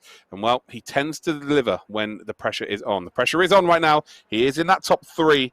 So excited to see how well he does. Shandell has done a lot of talking. Now it's time to indeed put the money where the mouth is. Can Shandell potentially be in the top four? And the fact that we're talking about these names like they genuinely have a chance means that it's going to be close. This is the closest race, I think, on paper before we started that we have had so far this season. This is where it'll probably let us down now. So hopefully it doesn't. Hopefully we do have a good race. I think we will, you know. Pedro had a lap time that was significantly faster than their rivals, let's be honest, but 2nd through 9th was separated by almost nothing. Let's see if they can translate that into a race result. Here we go, ladies and gentlemen. It is the PlayStation 4 quarterfinal here of the EU Regional EMEA. And as well, as we get off the line here, I think Pedro's had a poor start. And yes, Cam is up alongside him here. And almost a bit of bump draft in there, but no, he's not quite close enough. Joker was trying to make a move himself here. Oh, Joker spun. Joker's out of this race here. Big contact as well in the background. So one driver makes a mistake, and unfortunately, it's going to cost. Oh, it's going to cost the Crusher Bro. It's going to cost Dive as well. Oh, that is very unfortunate. Bruce was involved. Jazzman was involved as well. And oh, there was just a big spin there from Joker as he ran wide. Again, there was no contact from what we saw, but as he comes back on circuit, oh, it's a whole almighty crash there. And well, Pedro's got the perfect start then. He is in the lead, but he has got Cam going with him. Pedro hanging on by the skin of his teeth there after a slightly poor start going into T1, but holding on to their line beautifully. Cam in 2nd place and wins striking distance, 0.6 of a second back at the moment, so Pedro is going to do their best to try and gap ASAP. But lots of action in the midfield, and I think the big disaster that we need to talk about there really, unfortunately, is Joker, who is now languishing in 12th place after what was promising to be what I wanted to see, really, is just a chase. I wanted a steeplechase from Joker to get from P3 all the way to P1, or at least try and get Pedro to make a mistake. So I'm a little bit disappointed and sad that Joker's now outside the top 10, but I look forward to seeing how many places they can make up from there. He was airborne at one point as well, which is not ideal. That's definitely not what you want to be doing. And now finds himself down in P12, which is gutting. I feel like he had a genuine opportunity here, but it was a mistake on his own. It was a driver error, that's for sure. Just on a power too early out of turn 1. And yeah, just over-rotated the car and unfortunately took a couple of cars with him as well. And well, this is perfect for Pedro, but right now Cam has to stay with him. He has to put that pressure on. Otherwise, it will be an Abraham situation. As you can see, actually P3, Tynus is finding a bit of pace here on the second half of this lap. It's definitely closed the gap then up towards P2. But as it stands then, it's a 1 second advantage already here for Pedro. And this is brilliant news for him, but not for us. We want to see some excitement here. We've got then Sylvan just in behind in P5. So let's check out then Sylvan's perspective here, as indeed Chandel runs a little bit wide. Chandel's still in P4, so lost a position then to Tynus. But unfortunately, fortunately, hasn't lost too many positions off the start line here. Sylv then just needs to keep themselves involved. But already there, John, you can see that the gap is starting to eke out. It's going to be a struggle if they need to fight for more than a lap or two, to be honest, because 1.5 seconds is now the gap that Pedro has managed to secure over Cam in 1st position. As we are still on board with Sylv going into the Luffield complex, and at the moment this is quite an exciting bit of racing, but I'm also conscious that never mind, forget exciting bit of racing. Sylv is off the track, manages to avoid getting any damage done to the car, but that's going to be 5, 7, maybe even 8 seconds off where they were before, which is a real shame because we were managing to get into a position where 3 cars were more or less nose to tail racing, and Sylv now has all the work to do all over again. Yeah, good news for Chandel. So they haven't got any pressure from behind now. So maybe look to take full advantage of that and push towards Tynus. We're on board with Bruce. You can see on the front of his car there's some damage. He caught the most of that, I would imagine, from Joker, because Joker just drove straight across his bonnet, unfortunately. But again, Joker was a passenger. These things happen in motorsports. These things happen in sim racing. That is just a fact. But here we go. The front 4 as they stand. It's another 0.6 of a second by Pedro, taken out then of Cam. And well, we will start to see the lap times come in now. And again, we didn't really see too many 59s in the race on Xbox. Are we going to see our first 59 from Pedro? It looks like he's absolutely flying here. One of the leagues then, Jockey, up into P5, has got a penalty, unfortunately. A 1 second penalty. Let's go back then on board with our battle for P3. And across the line to go, 59.4 then to Pedro. That would have been good enough for pole position in qualifying, John. He is on a different level. I think rather than saying that Pedro is about to engineer an Abraham situation, I feel like Abraham engineered a Pedro situation, because this is phenomenal, the gap between Pedro and the rest of the field. Only now just opening up that gap to 2 seconds, but what's really important here is the gap in the lap times. Cam is 0.8 of a second down lap on lap in a position where they have to be reeling Pedro in. So the pressure is immense on Cam right now, and I wouldn't be surprised if one of the drivers in 2nd through 4th potentially make a mistake very soon once they realize the delta they have to make up. This is phenomenal stuff from Pedro. Yeah, it is a time now where everyone has to start pushing. Like, Pedro just doesn't look like he has any chinks in his armor right now. Qualifying was good. In the race, he looks really, really good. And, you know, ultimately, whether he's indeed got that history, he's got a great history in sim racing. So he's got some superb talent. But, you know, just having someone go side by side with you, just ask some questions. There's none being asked. That's the only trouble right now. And I don't know whether, indeed, the drivers in behind have the capabilities of doing so. Not to say that they're slow. Like, they are some of the quickest drivers in the world. That's a fact. Pedro Marquez is just found the ultimate form of his life, I would say, at this point. This is just a phenomenal performance. If he continues to go into the 59s, even with the temperatures of the tyres indeed going up, this is a fantastic performance. And actually, it does indeed lay down the marker for everybody else. Like, the PC drivers are going to be watching this thinking, oh, hello, we've got a real contender here from the consoles. Whereas in previous years, you may not have been too worried about console. But this year, there's definitely, especially with Abraham as well, there are genuine 2 contenders for the crown. No, you're completely right, Luke. It doesn't really matter almost where someone qualified from, because both of the consoles, frankly, are genuine threats to the PC drivers, which is great to see, because at the point where we get to the regional finals, of course, it means everyone is a threat. There is no one you can dismiss, and you have to be on your toes regardless of who is behind you. So we're looking forward to seeing what ends up happening there. But in the meantime, it looks like that is Brasco, unfortunately, going into the pits, and that is going to be their race over. Pedro's still in front on lap 4, halfway through lap 4 now, with a 2.5 second lead. So that lead, not completely comfortable just yet, but I have to say it's doing very, very well. Yeah, stop-go, a drive-through penalty there. Looks like that would have been because of, well, it definitely isn't because of any time penalties, because once they hit 10 seconds, it would have been indeed a drive-through, but that would have been because of a jump start, unfortunately, or it could have been because he made an overtake on a driver illegally. So if he went off circuit to make an overtake, that would have been a drive-through as well. So there's 2 reasons that could have been the case. But we're looking at the league drivers. Dumol then in behind Jockey. So those 2 battling for, well, they're not battling for position anymore, actually, because Jockey is now in behind Silv. Silv then just dropped off the pace of the main pack here. If you like, you can see then Shandell not really close enough to really put any pressure on in front then of Tinnis. We've then got Cam Diz again, who's in 2nd position. And don't get me wrong, he's doing 2:08, which are flying lap times. Like, that is so hard to consistently indeed lay down at a track like Silverstone. It just isn't nowhere near in the realm of Pedro Marquez right now. Pedro Marquez, again, another 59.9 on the previous lap here. I'd be very surprised if, he might be just about a 2:01 at this stage of the race again. They will start to lose a little bit of time as the race goes on. But again, Pedro's just been superb. Can Shandell find a bit of time here? And actually, it's like Cam's made a bit of a mistake here, which has given Tinnis the opportunity to close up. And now you're battling for pride and also maybe warming up for a potential wildcard spot, John. Shandell locking up just a little bit going into club and missing the apex by about a car's width, but is otherwise okay now and back on it. It doesn't look like it's cost them too much time. And yes, I think the wildcard spot has to be what some of these drivers are thinking right now, which sounds horrible to say in the first half of a race, but Pedro really has been imperious. Another 1:59.9 on the last lap means that he's the only driver who's consistently dipped below 2 minutes. I don't actually think another driver has dipped below 2 minutes at all.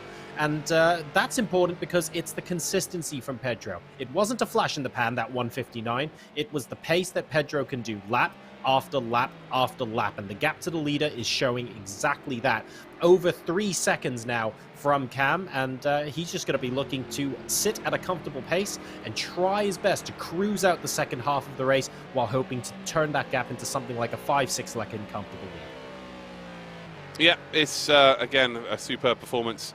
But now it's all about, again, managing this race. But also, this is a genuine opportunity with the pace that they've got to showcase to everybody else that they mean business for the entire competition. You can look beyond this race here. Keep continually putting those 59s down, and everyone's going to be looking and thinking, yep, this is a genuine contender going into the regional finals. And also, you know, when they line up against him on the track, that can have a mental effect on drivers as well. You know, knowing what someone's capable of over the course of 10 laps, you know, consistently in the 59s, under that 2-minute mark, around Silverstone, you know, you're going to be intimidated by that. I certainly would be. I think that's you're really just trying to break someone's spirit at this point. It goes beyond intimidating. Intimidating is, ooh, that's tough, but I might be able to defeat it. And the kind of times that we're seeing right now, in my opinion, Luke, it's beyond intimidating. It's looking at that going, well, I hope I get a podium. Yeah, absolutely. It is what it is. Yeah, it's just very unfortunate for Cam and Tinnis right now that they've come up against Pedro in the form that he's in. That's just like, this is ridiculous pace. He's just dipped outside the 159s now, and I'm just surprised it's not happened sooner. If I'm completely honest. Again, we're on board with Tinnis. Let's go and look at the drivers then at the lower end of the order right now. Dive Mask, he's had to pit as well, so unfortunate for him. Joker's pit, and do you know what? This shows like the class of someone like Joker. He's made a big error, but he's going to finish out this race. You'll see a lot of drivers will tend to just quit out of a lobby in sim racing because it doesn't really matter. It doesn't mean anything. It's not a case of like you're going to be in front of the fans in your car being towed away. In sim racing, it's very easy to just go, yeah, I quit, I'm done. But fair play, he's sticking around. Jazzman the same. They see Jazzman's got some serious damage and actually makes up a position. So we've had a mistake there from Loctite. And Jazzman up into a top 10, so good performance there after obviously being involved in the early stages of this race with the issues that were happening with Joker. But Tinnis, I tell you what, as much as it looks like Pedro is in a good spot to win here, we still got a battle on for a potential P2. So Tinnis now 7 tenths behind, and maybe Cam's starting to struggle with the temperatures of his tyres. I think Joker in particular is a fantastic point you make. At the end of the day, getting good experience in sim racing or otherwise is about what you do when the chips are down as well as when you're winning. And Joker is currently the second fastest person on track, by the way.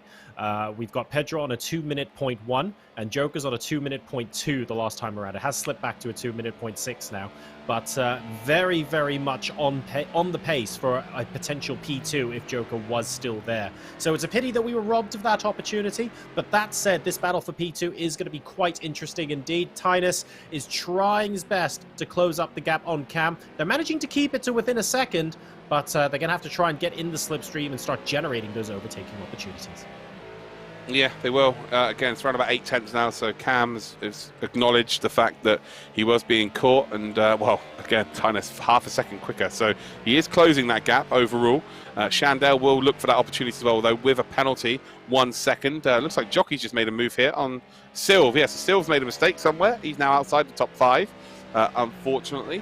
Then we've got Dumal, who's in P7. Bruce, AFC, by the way, still battling his way here in behind Dumal. So let's go and check it out from Bruce's perspective for a little bit. Again, you know, there are more people in this race, and you know, this could be the first opportunity that a lot of these drivers have ever had at this level of sim racing. So it's good. They can find, you know, their limits. They can find out what they can improve on in the future, and also they can also learn how to deal with nerves. So John, obviously, us as commentators, we have to deal with nerves as well. I don't know what your gaming background is or whether you competed or whatnot, but I used to suffer terribly with nerves when I used to compete in sim racing. I used to have it really badly for commentary as well. But, you know, these drivers being in these experiences, doing it more and more often, they will indeed learn to combat that, right?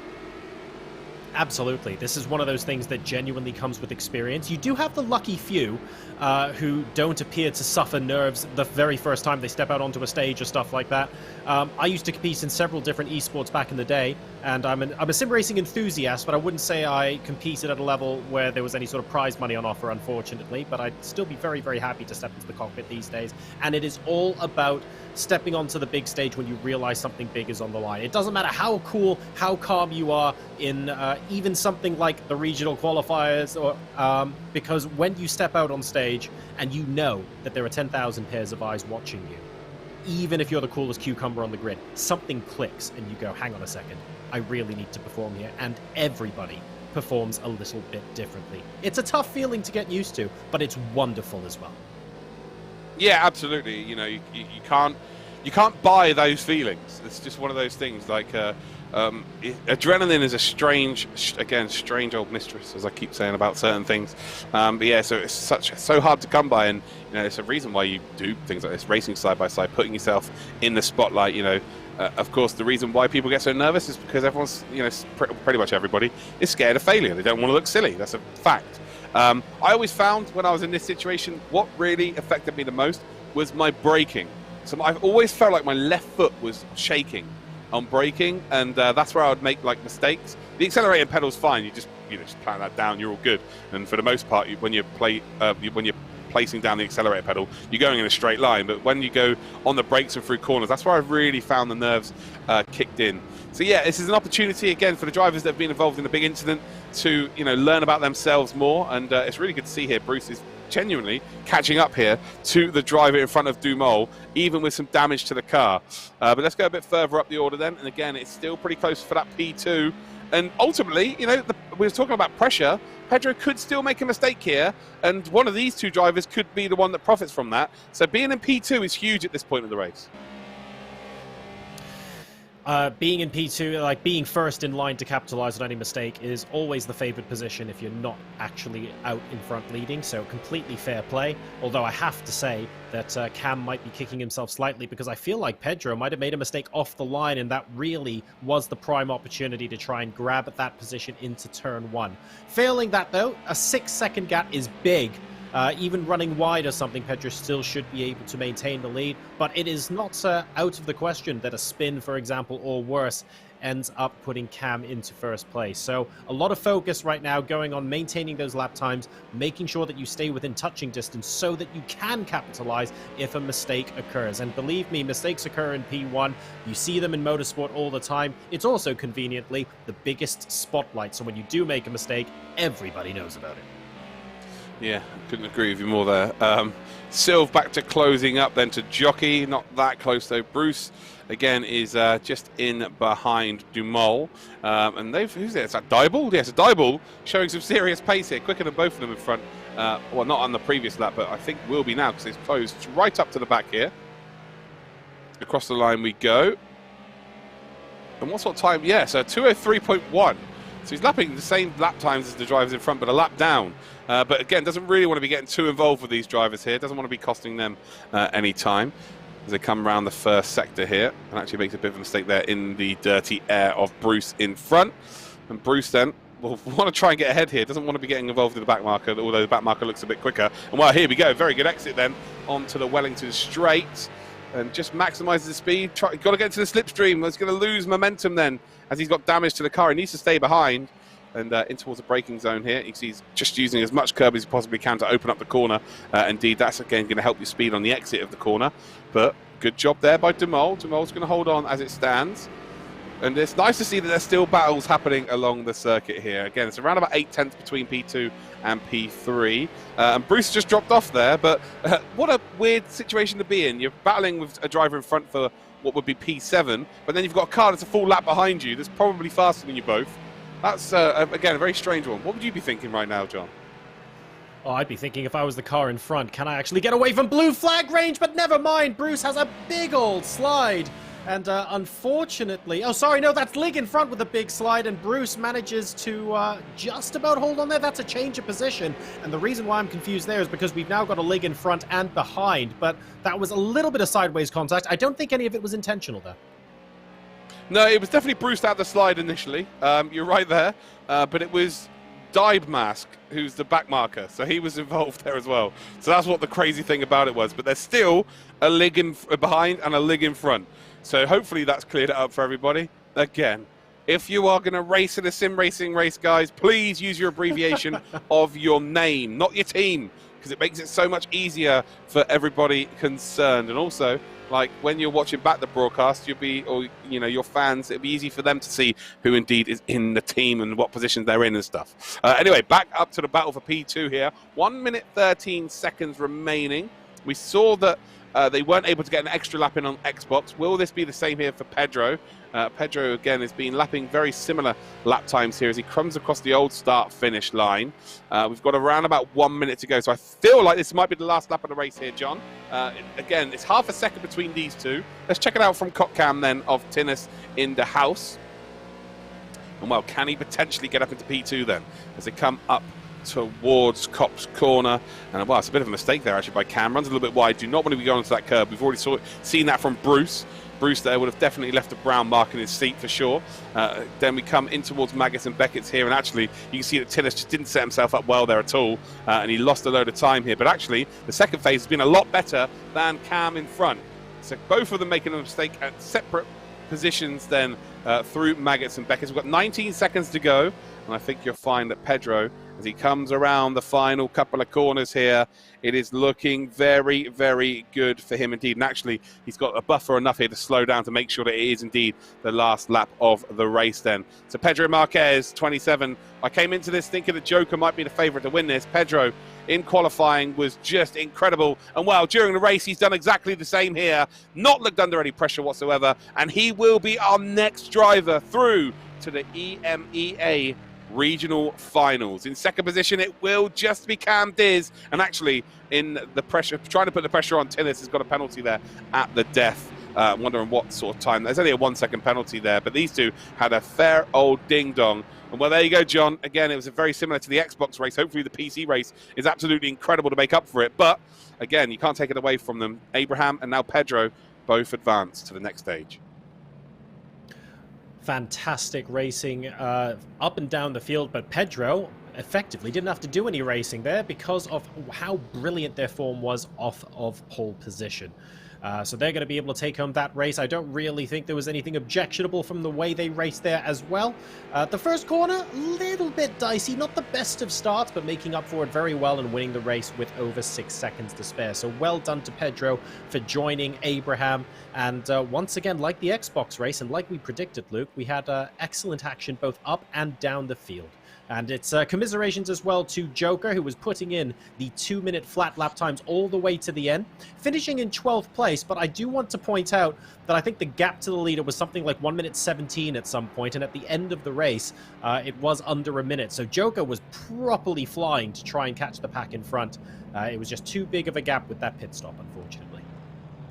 Yeah, just a little bit too big there. But it is what it is. That is the nature of the beast. Well, let's have a look then of the final standings here, and will be Pedro Marquez that goes through. Cam Diz in second, Tinnis in the house in third, Chandel fourth. We've then got Silv in fifth position, and then we've got the Lig brothers, Jockey and Dumol, Bruce AFC in eighth. Then we've got the next Lig of Brasco, and then we've got Jazzman rounding out your top 10. Fantastic racing there from the PlayStation race. We now have Xbox and PlayStation both complete, which means the PC race is the final one that we're going to be having this evening. You are watching the Logitech McLaren G EMEA Regional Qualifiers, and this is Silverstone. We'll be sticking with the same track for the PC race, where quite a lot of people on the grid are going to be fighting for a single spot in the regional final. We're going to a quick break now. Grab yourself a drink, maybe something to nibble on, and get ready for what promises to be, hopefully, the biggest race of the night, and we might even see some sub 159 lap times as well. See you guys after this break.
Welcome back to the Logitech McLaren G Challenge 2020. You are watching the EMEA Regional Quarterfinals, and we are straight into qualifying for the PC race. We've already had Xbox and PlayStation complete their races, where Abraham and Pedro Marquez, respectively, are through to the regional finals. We now need to send one more driver through. And Luke, this is a very crowded field, but on top of that, we've also got some ridiculously big names and fast lap times in this lobby.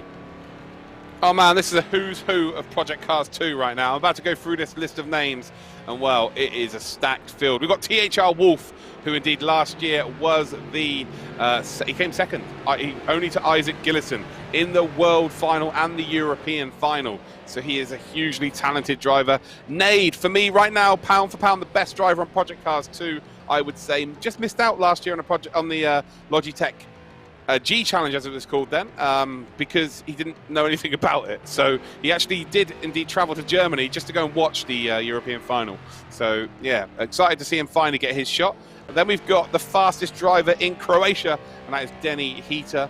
Next up then we have got Patrick Adamczyk, who is better known as, and I cannot remember his name now, Popsu. So that's Popsu, who is indeed a World Championship finalist on Project Cars 2. We've got VP Bo, who's driving for the current world champions on Project Cars 2, Team VP. He wasn't one of the drivers, but again, just to be a part of that team, representing them on a game such as Project Cars, there's so much heritage between VP and the game. JK16 then, a driver for Team ACR. He is Nade's teammate. Again, he is one of the very quickest right now in the world, I would say, within this game. But again, he didn't manage to qualify last year because he didn't know anything about it as well. So there's something to do with being part of the southwest of England and not understanding the rules and regulations. I don't know. Then we've got VP Ace, who is another driver for the Team VP, world champion, Team VP. Then we've got a new driver who I've never heard of, Maja. But to qualify for this stage of the competition, again, you've got to have some sort of pace. Two-time world champion Kamil Pawlowski. Everyone knows him as Khaki. He raced for Team BAM in 2017 at Gamescom, where they indeed Team BAM won the SMSR Project Cars 1 World Championships, and then his team liquidated. So he didn't have a team to drive for in the second World Championships, but indeed still took part in the Challenger Cup. So that was the individual championship that was outside of the team championship, and he won it. So he's two-time Project Cars 2 on Project Cars World Champion. We then got Luke. Again, not too much information about this driver. So again, we've got some fantastic drivers, but also we've got some new names as well. Again, a big opportunity for them. Buho, again, another new driver that I don't know too much about. As Turbo, not too sure about his resume. I know he's pretty quick, but not seen him in an esports final so far. We've then got Meister Jaeger, which is a fantastic name, but again, not too much information on this driver. Paluca, who indeed was in the Challenger Series for the Project Cars 2 World Championships as well, so another fantastic driver. Lithium, well, Lithium is one of the oldest elements in the... No, let's not go that route. Yeah, Lithium, I've not heard too much about him, but yeah, should be pretty fast, I would imagine. We've got Richie97, then who's another driver that's new on the radar, and then we've got TS Pod, who is also, or T-Spod, who is also a new driver on the radar. But we've got to go on board with probably the favourite going into this, THR Wolf, another Team Highlands racing driver. What an introduction that was there, John. I'm going to let you have a few words now, but wow, what a field we've got. It really is a packed field, and to be honest, it does just take that long to get through all of these names. A lot of racing pedigree and a lot of experience here as well. THR, oh my god, Pawlowski straight away, we're into the 158s, a 158.3. Hang on a second, that's a banker lap? We're going to see 157s. Yeah, Kamil Pawlowski is an absolute wonder horse. I don't even know what that means, I'm that excited. What is a wonder horse? Someone tweet me. That's a unicorn, unicorn, tell me what a wonder right? horse is. Yeah, I don't know, a unicorn that, I don't know, gives you gold. Stop talking about unicorns. We've got Patrick Adamczyk, then, who's second position here. Nade up to second now, and he will indeed come straight into the pits and get a fresh set of rubber. And well, that's just shy of the quickest time of the day here from Nade in terms of everybody thus far. But Pawlowski with a 58.3. That is absolutely ridiculous. That's 0.7 of a second quicker than what we've seen so far today. But look how many 59s there are. Pretty much half the field are into the 59s. We are in for an absolute worldie of a race here. You weren't lying during the Xbox and PlayStation races when you said we are expecting to break the 159 barrier, and we've done it in style at the start of the PC qualifying session. Still halfway through, by the way. 4.5 minutes left in this quali session, meaning we might be able to get 2 more decent hot laps in for most of these drivers. P1 through to P8 are all under 2 minutes right now. And I'm really looking forward to seeing how much this is going to heat up. P2 and P3 also separated now by literally 1,000th of a second. It's as close to each other as you can get without it being a dead heat. This is fantastic. That 58.3 is an unbelievable time. They're all on default setup here, ladies and gentlemen. They've all got exactly the same car with the exact same horsepower, apart from Kamil Pawlowski, who's got wonder horsepower, obviously, as I've already mentioned. But yeah, they're all in exactly the same situation here, so no one's got a different setup to each other. But that's a phenomenal time. Under pressure here, first lap, first attempt, and that is why he is a 2-time Project Cars world champion. Expecting big things from Nade, expecting big things from Wolf. Wolf is so far out of position right now for how much talent he's got, and he will definitely be looking to be at least on the front 2 rows. But again, it's just one of those grids where anyone from maybe 8 drivers could win this. I think anyone from that top 8 right now could win this race, if I'm completely honest. Is there anyone outside the top 8 who could maybe jump in there? I'm not too sure, but I genuinely think anyone in that top 8 could win this race at this stage. But I am expecting that 158.3. As much as it's a crazy time, John, I am genuinely expecting to see that challenged.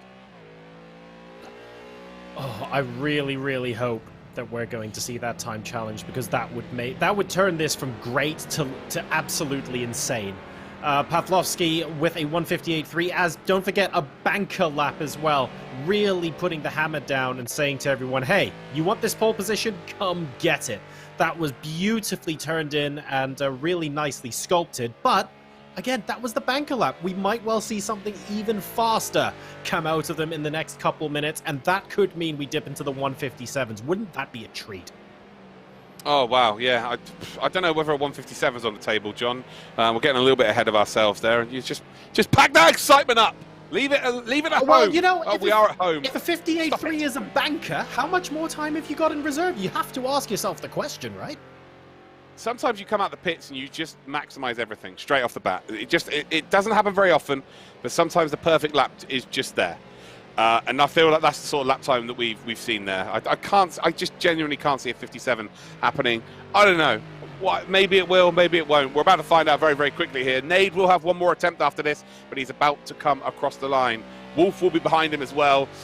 So yeah, here we go then. The first real representative times, I would say, of the drivers behind Pawlowski. And as Nade comes across the line, it's not going to be an improvement here. So big pressure then. Big pressure. And actually, sorry, it's midway through his lap. Twice I've got this stuck, and do you know why I've got it stuck in my head? Because ACC, that I commentate on quite often, has a different start-finish line at Silverstone. It's a nightmare.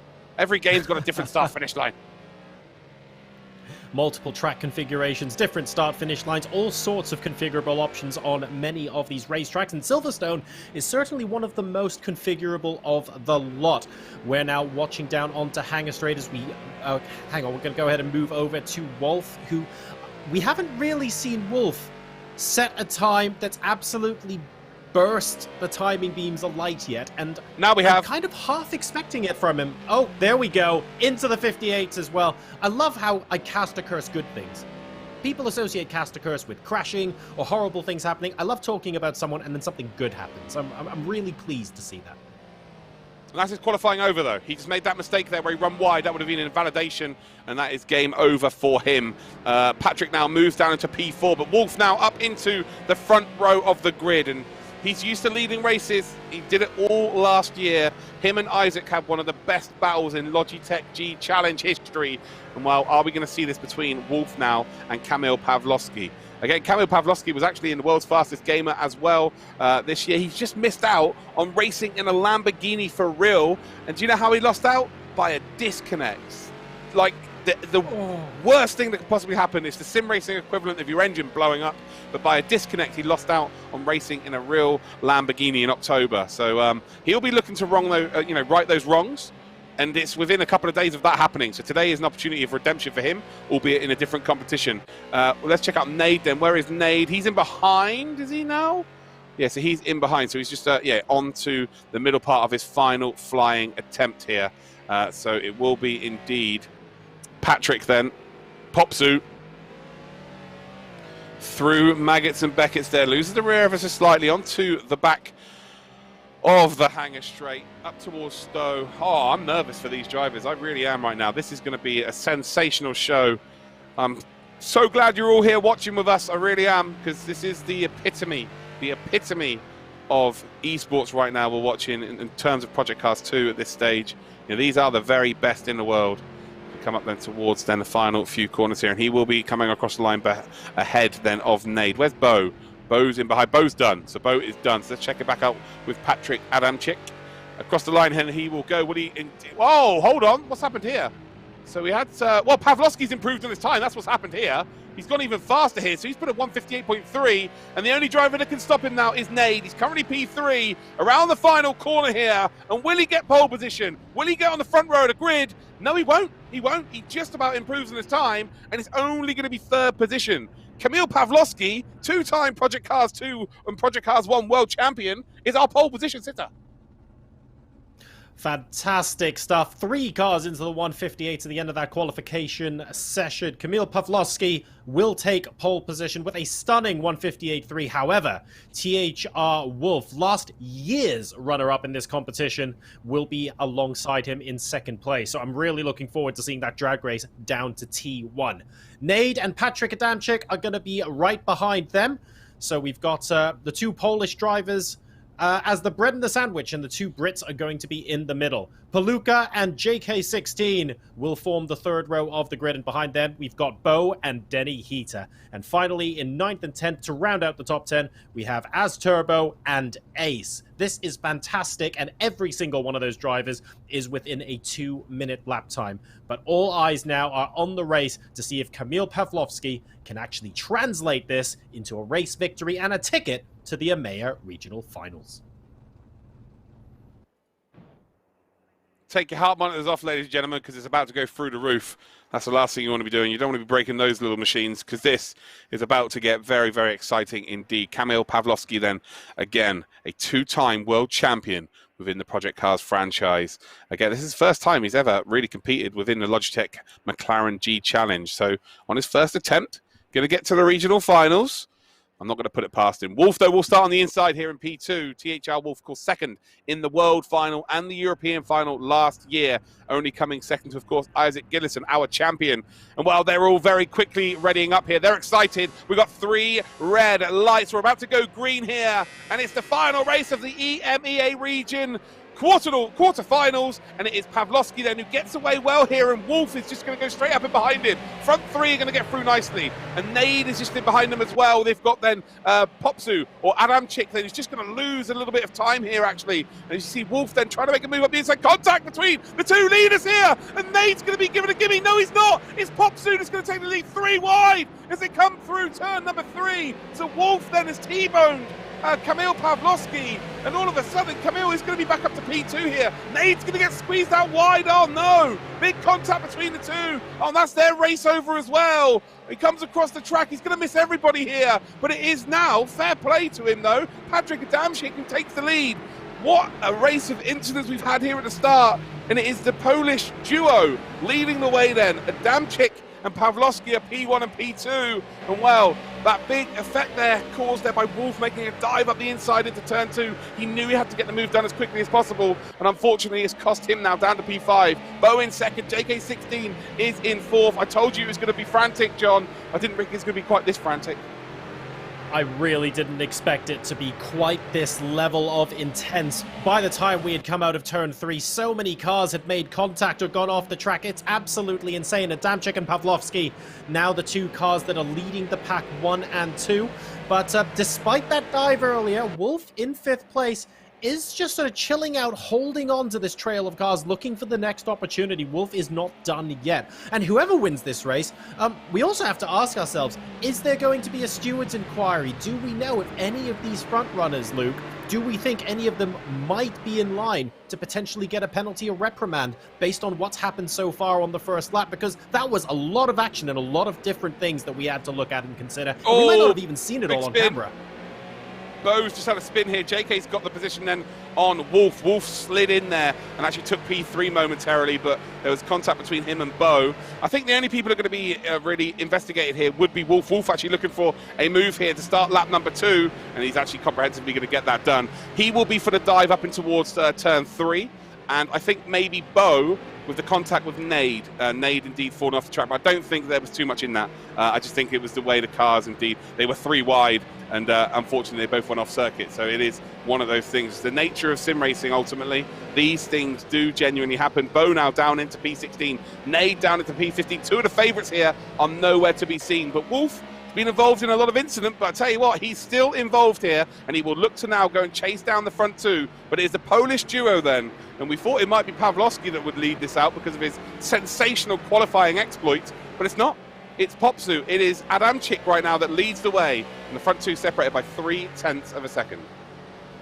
Well, this is what I've actually wanted in the races so far today, because the person in second place out-qualified the person who's leading the race by several tenths of a second, which means we're going to get a very, very exciting tussle for the race win here. And don't forget, only one of Adamczyk and Pawlowski are going to be able to go through automatically into the regional final as the winner of this race. So this is fantastic. I don't think we're going to see Adamczyk necessarily pull out a big gap, and as a result, I feel like the next couple of laps are going to be electrifying. And if they fight with each other to a point where they're taking defensive lines and really just trying to prevent each other from overtaking, we could actually see Wolf come back into it as well, because he's up into third place, only a second and a half behind second. He's already closing. Yeah, he's half a second gain on this lap time here, and yeah, we're going to see a very, very quick lap time here from Wolf. And again, whoa, big mistake there by Adamczyk here. Side-by-side action then between him and Pawlowski. Pawlowski just needs to keep his nose in check here. He's not going to get squeezed, or he does get squeezed ever so slightly then, as they come across the line up towards turn number 1. You can see now the gap's only 1.6 seconds, so this is not what they want here. And actually, what they really need to do here is work together over the next sort of 5 minutes and make sure it's a 2-horse race at the end of this race. They do not want to have it 3 or 4. Both sliding then through turn number 3, up towards 4 here, and Pawlowski trying to find every inch of track to use here to make a move. Actually makes a mistake there on the curb, and now look at that. It is the predatory Wolf. We saw this all last year. He's now back in contention. 1.2 seconds then the advantage over him, but he is now in that slipstream. Side-by-side action now as you come into one of the more technical parts of the circuit. A little bit difficult to go around the outside or similar here, but you can slingshot yourself onto the next straight. Pawlowski looking for another opening, 2 tenths behind, more or less nose to tail, with Wolf now a further second behind, and this is looking to become a 3-horse race very, very quickly indeed. I say 3-horse race, don't forget, the 2 cars behind Wolf, they're only a second each beyond each other, so it's entirely possible that these guys all bunch up if we get into a big tussle here. But as things currently stand, Adamczyk's still just about hanging on to the lead of this race, but I've got a feeling we're going to see racing action all the way to the checkered flag. Yeah, absolutely. This is going to become, I think, a 5-way battle here. Unless Wolf can make easy work of Pawlowski and then make easy work of Adamczyk, I think this is going to become very, very clustered at the front here. Adamczyk, again, not looking like the favourite going into this in terms of qualifying. You cannot write someone off like Popsu. Popsu is, of course, been in World Championships. He was in the very same Challenger Series as Kamil Pawlowski, which Pawlowski won. He's also was a major part of all of the ESL competitions that I was talking about earlier on, as well during this broadcast with Joker. Joker, of course, winning loads of those. So he's always been around, but he's never really been the top dog. He's got that opportunity today, and he has taken it with both hands. As you can see then, Wolf has closed in to the back here of Pawlowski. Pawlowski's lost a little bit of time to Adamczyk in the lead of this race, but now they're both indeed closing back up to the leader. And, well, you can see that JK and Denny Heater not quite really got the pace to... Oh, big off there. Big mistake, actually, by Adamczyk. Loses so much time, and they really have closed in now. Needs to get this in check here. Does not want to be, indeed, giving these 2 drivers in behind an opportunity. He's held on for quite some time now, 7 minutes, but the pressure is really going to boil up now. But again, actually now JK60 and Denny Heater are closing up. So if they can start battling maybe for 1.5, maybe 2 laps in the front here, that's where we're going to start to see it become maybe a potential 5-way battle for the lead. I think anyone outside of the top 5 may be out of it right now, just due to the sheer class of the drivers at the front here, but we are in for a little bit of fireworks, John. If anybody's wondering what the pedigree of the drivers are, but also how difficult it must be to not make a mistake despite having this fantastic level of experience, watch this race, because Adamczyk is making mistakes, but tiny ones, microscopic ones, not quite enough for Pawlowski to get through, but Pawlowski is simply biding his time at this point, looking for an opportunity to lunge, and then of course he has to be looking in his rearview mirror to deal with Wolf as well, who has been in his fair share of overtaking incidents in this race so far, but hopefully the next one is going to prove to be the most exciting. Top three drivers separated by 0.6 of a second now as we move into Stone. No one really close enough to make a big lunge or similar, but if someone messes up or we get a big slide here, we could see a move coming into Club. Wolf now taking a very, very tight line into the middle of that corner, getting a tiny slide round the outside, and on this occasion I don't think a lunge is possible, but he is very, very much now in the fight with these two cars in front. There's no such thing as being too far back for Wolf. He's got unbelievable braking ability. So right now he's close enough to make a lunge at the end of the straight, that's for sure. It's just about how calculated he's going to be in doing it, because he knows now if he takes too much time overtaking Pawlowski, he loses the opportunity of Adamczyk. So what he might do here is he might just bide his time, lean on his experience, let these two battle for the lead, and then he takes full advantage. So that's probably what the plan is going to be. And even with these three battling for position, oh, there we go, there's contact, and well, he has waited, he's gone up the inside, late lunge then, and well, will Kamil Pawlowski be able to get on the power early enough? I don't think he will, he's actually dropped in behind. So no, he's still side by side here. So Wolf then has finally taken P2, but again, it's lost them loads and loads of time. Again, these battling for positions so frantically, and you see a late move up the inside there by Kamil has lost him so much time. And as we head then towards the second half of this race, it is now still a three-horse battle, but Adamczyk's now got a different foe to deal with, and that will be THR Wolf. We've got JK16 then in fourth position, Denny Heaters in fifth, as Turbo's actually closed up to sixth then. We go a bit further back here, and we've got Buo battling then with Luke, and indeed VP Ace. So Ace battling with Luke. This looks fantastic stuff as well. But again, like, as much as this is as close here, we've got to stay with the leaders. We have to stay with these three, because this is what it's about. It's winner takes all, John. Winner takes all. THR Wolf now getting within 0.2 and really looking to try and close down and take the race lead. This race pace from Wolf has actually been ferocious. There can be no denying how hungry Wolf is to win this race, especially after the first lap shenanigans where he's had to battle back from outside this group of cars, get on their tail, and make a lunge as well. Here we go. That's lunge number one of several, I suspect, and really trying to get Adamczyk to commit to making a mistake, maybe taking a little bit too much of a wide line or missing an apex, and that is when Wolf will get this move complete. Adamczyk now must be sweating. Yeah, so that wasn't genuinely a move there by Wolf. That was, I'm coming up the inside, but I've got enough within my braking pressure here to indeed get the car stopped. But if you look in your rearview mirror, you're going to be panicking, you might make a mistake, and then it will become an overtake kind of move. Again, a little bit long-winded, but yeah, that's exactly what that was there, and we saw it so many times last season. Adamczyk, though, has made another mistake there, a little bit of an error. Again, leaves that door open, and that's not what you want to be doing right now. Do not leave that door open. Oh, big mistake by Wolf, actually. Onto the curb here, and now Pawlowski is right up his rear. So let's check it out from Pawlowski's cock cam here, and well, you can see right underneath that rear wing, and now he can move over here and potentially get Adamczyk's slipstream. He's going to have to go on the brakes very, very late round the outside, but if he can keep his nose there, well, he's gone really early actually, and he's going to try and get the better exit. He has closed back in there, but Wolf's managed this perfectly. Again, Adamczyk looking in his rearview mirror, thinking all of his birthdays and Christmases are coming at once right now, because while these two battle, they cannot close the gap on him.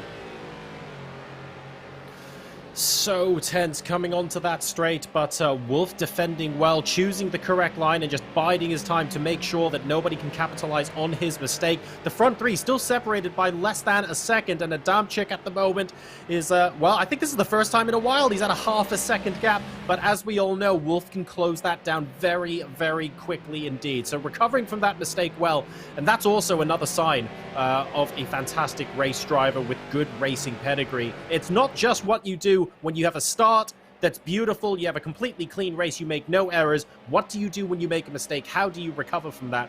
And Wolf at the moment is showing us a little bit of a masterclass in all areas of racecraft. And that's why he was our second or vice champion last year. That's why he managed to get to Germany for the regional finals. That's why he managed to get to Vegas for the world finals. The guy's got an abundance of talent. He's an incredible driver. Right now, he is surrounded by two drivers of his equal, two drivers that weren't in the G Challenge last year. So it's great to see that even the strongest of regions, being the EU region, I would say, on paper, is getting even stronger. The same as the North America, the same as the Asia Pacific region. And I'm sure we're going to see it next week with the Latin America region as well. Like every single region is getting stronger and stronger. Each year they get given an opportunity. Late lunge up the inside then by Wolf. And well, now a damn chick. Well, actually, to be fair, now Wolf making that move 3 wide up towards turn 4. And I'll tell you what, Kamil Pawlowski is going to go from third to first. What a move that is. Took full advantage there of Wolf making a mistake. Wolf tried to make the move, they were too close, which indeed has given Kamil Pawlowski the opportunity. As they come down then, the well into straight contact between the two. Wolf trying to find a gap up the inside, and now Adamczyk's going to go round the outside. Wolf finds the inside line, it's 3 wide again, and Karki's off the circuit here. Contact between the two of them once again, and they are fighting tooth and nail right now. So all of a sudden the Adamczyks, oh, contact between them both, they're both going to go round. Oh, Karki's off the circuit. He spun the car. Wolf's now going to lose the position to Adamczyk. And now JK16 with an opportunity. Denihita has closed in. What more can this race give us?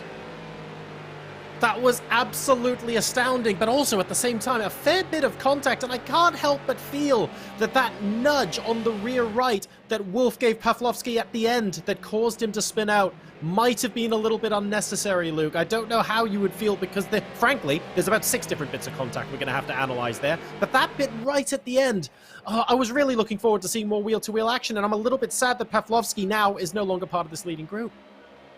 Yeah, decision-making, when it comes down to the crunch, decision-making is absolutely huge here. Late move up the inside there by Wolf, and that is an attempt to take to lead of this race. And again, Adamczyk just about holds firm here with 6 minutes to go. You can see that Wolf wants this position here. And again, it was 6 of one and half a dozen of the other. You could probably say that it was 48 of one and 24 of the other. It was ridiculous between the two, actually. And I'll be very surprised if both of them don't get a reprimand for that in terms of a penalty, because racing is a non-contact sport, and that was, quite frankly, ridiculous there, and they're both as bad as each other. But we move on here. Again, you don't have to worry about any reprimands right now. You just got to try and finish in the best position possible. And right now, Adamczyk went from P1 down to P3, and then went back up from P3 to P1 just as quick. It really is a roller coaster for these guys at the front. The constant factor appears to have been Wolf, who seems to be responsible for instigating pretty much every move on track right now, but Adamczyk has managed to keep his nerve. Yes, there have been a few small mistakes here and there, but at the end of the day, after going down to third and back again, he is the player that everyone is going to have their eyes on. Wolf, again, having a little bit of a look down the inside, but Adamczyk should be able to hold him off, moving on to the back straight. And if Wolf is able to dive down the inside, yeah, I'd be very surprised, because this next corner is very quick indeed. But knowing Wolf, there's another opportunity further down the lap. Yeah, there's just no off button for Wolf. If there's an opportunity, he will sniff it out. Just the nature of his driving there. Very aggressive driver, very, very quick driver. Again, the plaudits speak for themselves here. Again, another representative of Team Highlands Racing. But Adamczyk here, he hasn't been involved in any of the scraps, really. No real contact caused by him. So he knows he's got a clean slate when it comes to the end of this race, after this race, if there's any stewards' inquiries. But again, if he finishes in the lead of this race, he will know he's guaranteed to go through, because he's not been involved in any of those. So he just needs to hold on at this point, but it is 0.2 of a second. We have seen time and time again that indeed Wolf will go late on the brakes up the inside towards Stowe Corner, but will Adamczyk be able to hold on? Well, he's gone very late here again. And again, it just seems like it's his natural line at this point. He's just trying to force Adamczyk to make a mistake, but Adamczyk now's read the situation. And actually, if anything, he's gained a bit of time there. As they come up towards the final couple of corners, we've got 2 laps remaining in my books right now. And, well, these two are absolutely flying right now. Poor Pawlowski now, back down to P10. Nade, who was actually in 16th position on lap 1's up to P9. JK16, is there an opportunity for him here? He'll be hoping that if there's an overtake being made at the front here, they have contact again, and he could take full advantage, just like Adamczyk did previously. So this race is not over, John. Plenty of time, 1.5 laps to go, and it still could be anybody's. We were talking about the possibility of people hoping. Oh, that's a big dive up the inside from Wolf, trying to, in fact, sending, it looks like he sent Adamczyk over there into a half spin, and that's Wolf taking the lead of the race. It was hard from my angle to tell whether there was contact there or not, but JK16 is now coming through with him. So for the second or possibly the third time this race, Adamczyk's down from first to third. Yeah, he is down from first to third, and it just sounds like you're going through puberty again there, John, with your high-pitched voice. Love to hear it. But Wolf then still leadways back into the lead of this race now. But JK16, he's in a very good position here, because he would have seen that contact between Wolf and Adamczyk, and that, again, with the steward system, that could be penalised. So he's in the prime position to take full advantage right now. And to me, it's just a far too late dive. Adamczyk maybe could have left a little bit more room on the inside as well. But again, that will be looked at afterwards. But as it stands right now then, for the first time of this race, with 18 minutes elapsed in this race, finally we've got a 1 second advantage for a leader, which is pretty much going to guarantee the race victory at this point. JK16, will he be able to close in that gap? I don't know. It's going to be very, very tight. And Adamczyk wants to get back up to second spot. So again, provisionally, Wolf's going to go through here if he wins this race, but this battle for second position might be vital. I think it's going to prove to be honest, because Adamczyk right now, he wants to be in second position so that if Wolf gets reprimanded or time gets added onto his race for any reason, Adamczyk will be the driver who goes through. It's very difficult to tell whether that's going to happen or not, but let's be honest, Wolf has been involved in a lot of incidents in this race, so there is the possibility that a reprimand sends him out of the race lead. We don't know this, and we won't know until after the race, but so far, it's served off its fair share of fireworks, and the goal now has to be to get that second position back so that if anything does happen to Wolf, he will be instated as the race winner. Yeah, so regardless of whether he's been involved in any instance or not, all he has to do is just drive as fast as he can. Like, what's happened, you can't change it, so he just needs to go out, win this race, and then just see what happens, you know, provisionally be the winner of the quarterfinals. Again, only one position available in such a highly contested field. People are going to take chances. That's just the nature of the beast, unfortunately. But Adamczyk right now is going to be gutted because he's led the most part of this race. Between him and Kamil, they've led the most part of this race and now finds himself down in P3. JK16 has done nothing wrong here and taken advantage. Of course, you know, if you get presented an opportunity, you put both hands out, you grab it, you take it on board. But yeah, I have no idea what's going to happen after this. We're going to call it as it is. And as it stands right now, Wolf, who leads this race, last year's vice champion of the European finals and vice champion of the world final in Las Vegas of the Logitech McLaren G Challenge, is currently booking his place into another regional final. JK16 in his first opportunity finds himself in P2. We've had trials, we've had tribulations, we've had incidents, we've had all sorts in this race here. And I'll tell you what, if you're at home right now, you've certainly been entertained. That is a fact. Adamczyk, though, still in P3. He's got Turbo in behind him, who has a penalty. We've then got Denny Heater in P5, Ace in P6, Luke in P7. Kamil Pawlowski now back up to P9, by the way. Nade's now in P10, so Pawlowski's got ahead of Nade as it stands here. So still battles going on all around the circuit here. Buho, 46, though, is up into P8. But now we've got to go on board then with Wolf, as it is indeed the final couple of corners of this race. And as it stands, ladies and gentlemen, THR Wolf is going to be another THR driver representative in the regional finals here for the EMEA region, and Wolf will win today's race. JK16 will finish in second position, and in third spot, the unluckiest man in the world right now will be Patrick Adamczyk, who deserved to win that race in my opinion, but unfortunately will finish down in third position. John, I'm going to take a breath, and I'm going to let you talk for a little bit. Absolutely incredible race there, and so much drama as well for the stewards to look through. Wolf is provisionally through, but frankly, there are going to be a lot of incidents that people are going to be looking at throughout the course of that race to determine whether or not he goes through as the race winner. I have to say, though, once he took the race lead, he did it phenomenally well, managing to squeeze out an almost 2-second gap in the last couple of laps there. So there you have it, ladies and gentlemen. That was the PC race. High drama indeed. THR Wolf provisionally winning there, and we've got JK16, who we have to say didn't really put a wheel wrong all race. We've talked about a lot of the drama, but he has actually stayed out of it all and kept a clean nose and finished a close second. In third, we've got Patrick Adamczyk and then Turbo and Denny Heater making up the top 5. Further down the order, we have VP's Ace, Luke, Buho46, ACR's Nade, and Kamil Pawlowski, who was tussling for the race lead for so long, finishes in 10th. What an incredible race we had there, and what a fantastic 3 races. One thing I want to say about that final race is that we spent the Xbox and PlayStation race saying, well, hang on a second, if someone isn't in first place and they're faster, we actually have a fantastic race on our hands. They can bunch the rest of the field up. There can be incidents, there can be contact, anything can happen, and we got it all at once in the PC race. It left nothing on the table, Luke.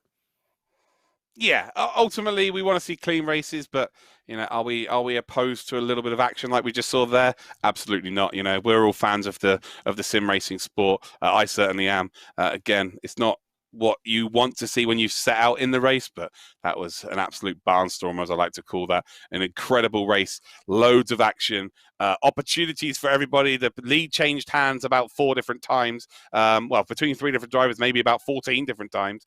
We had JK16, who's just taken full advantage of everyone else's mistakes. Denny Heater was up in and amongst it as well. You got a feel for Kamil Pawlowski, who looked like he was the fastest pretty much on track. Unfortunately, there was just too much contact between him and Wolf. Those two were as bad as each other in that instance, that's for sure. Nade, one of the fastest in the world, he finishes the P10 because of an incident at the start of the race.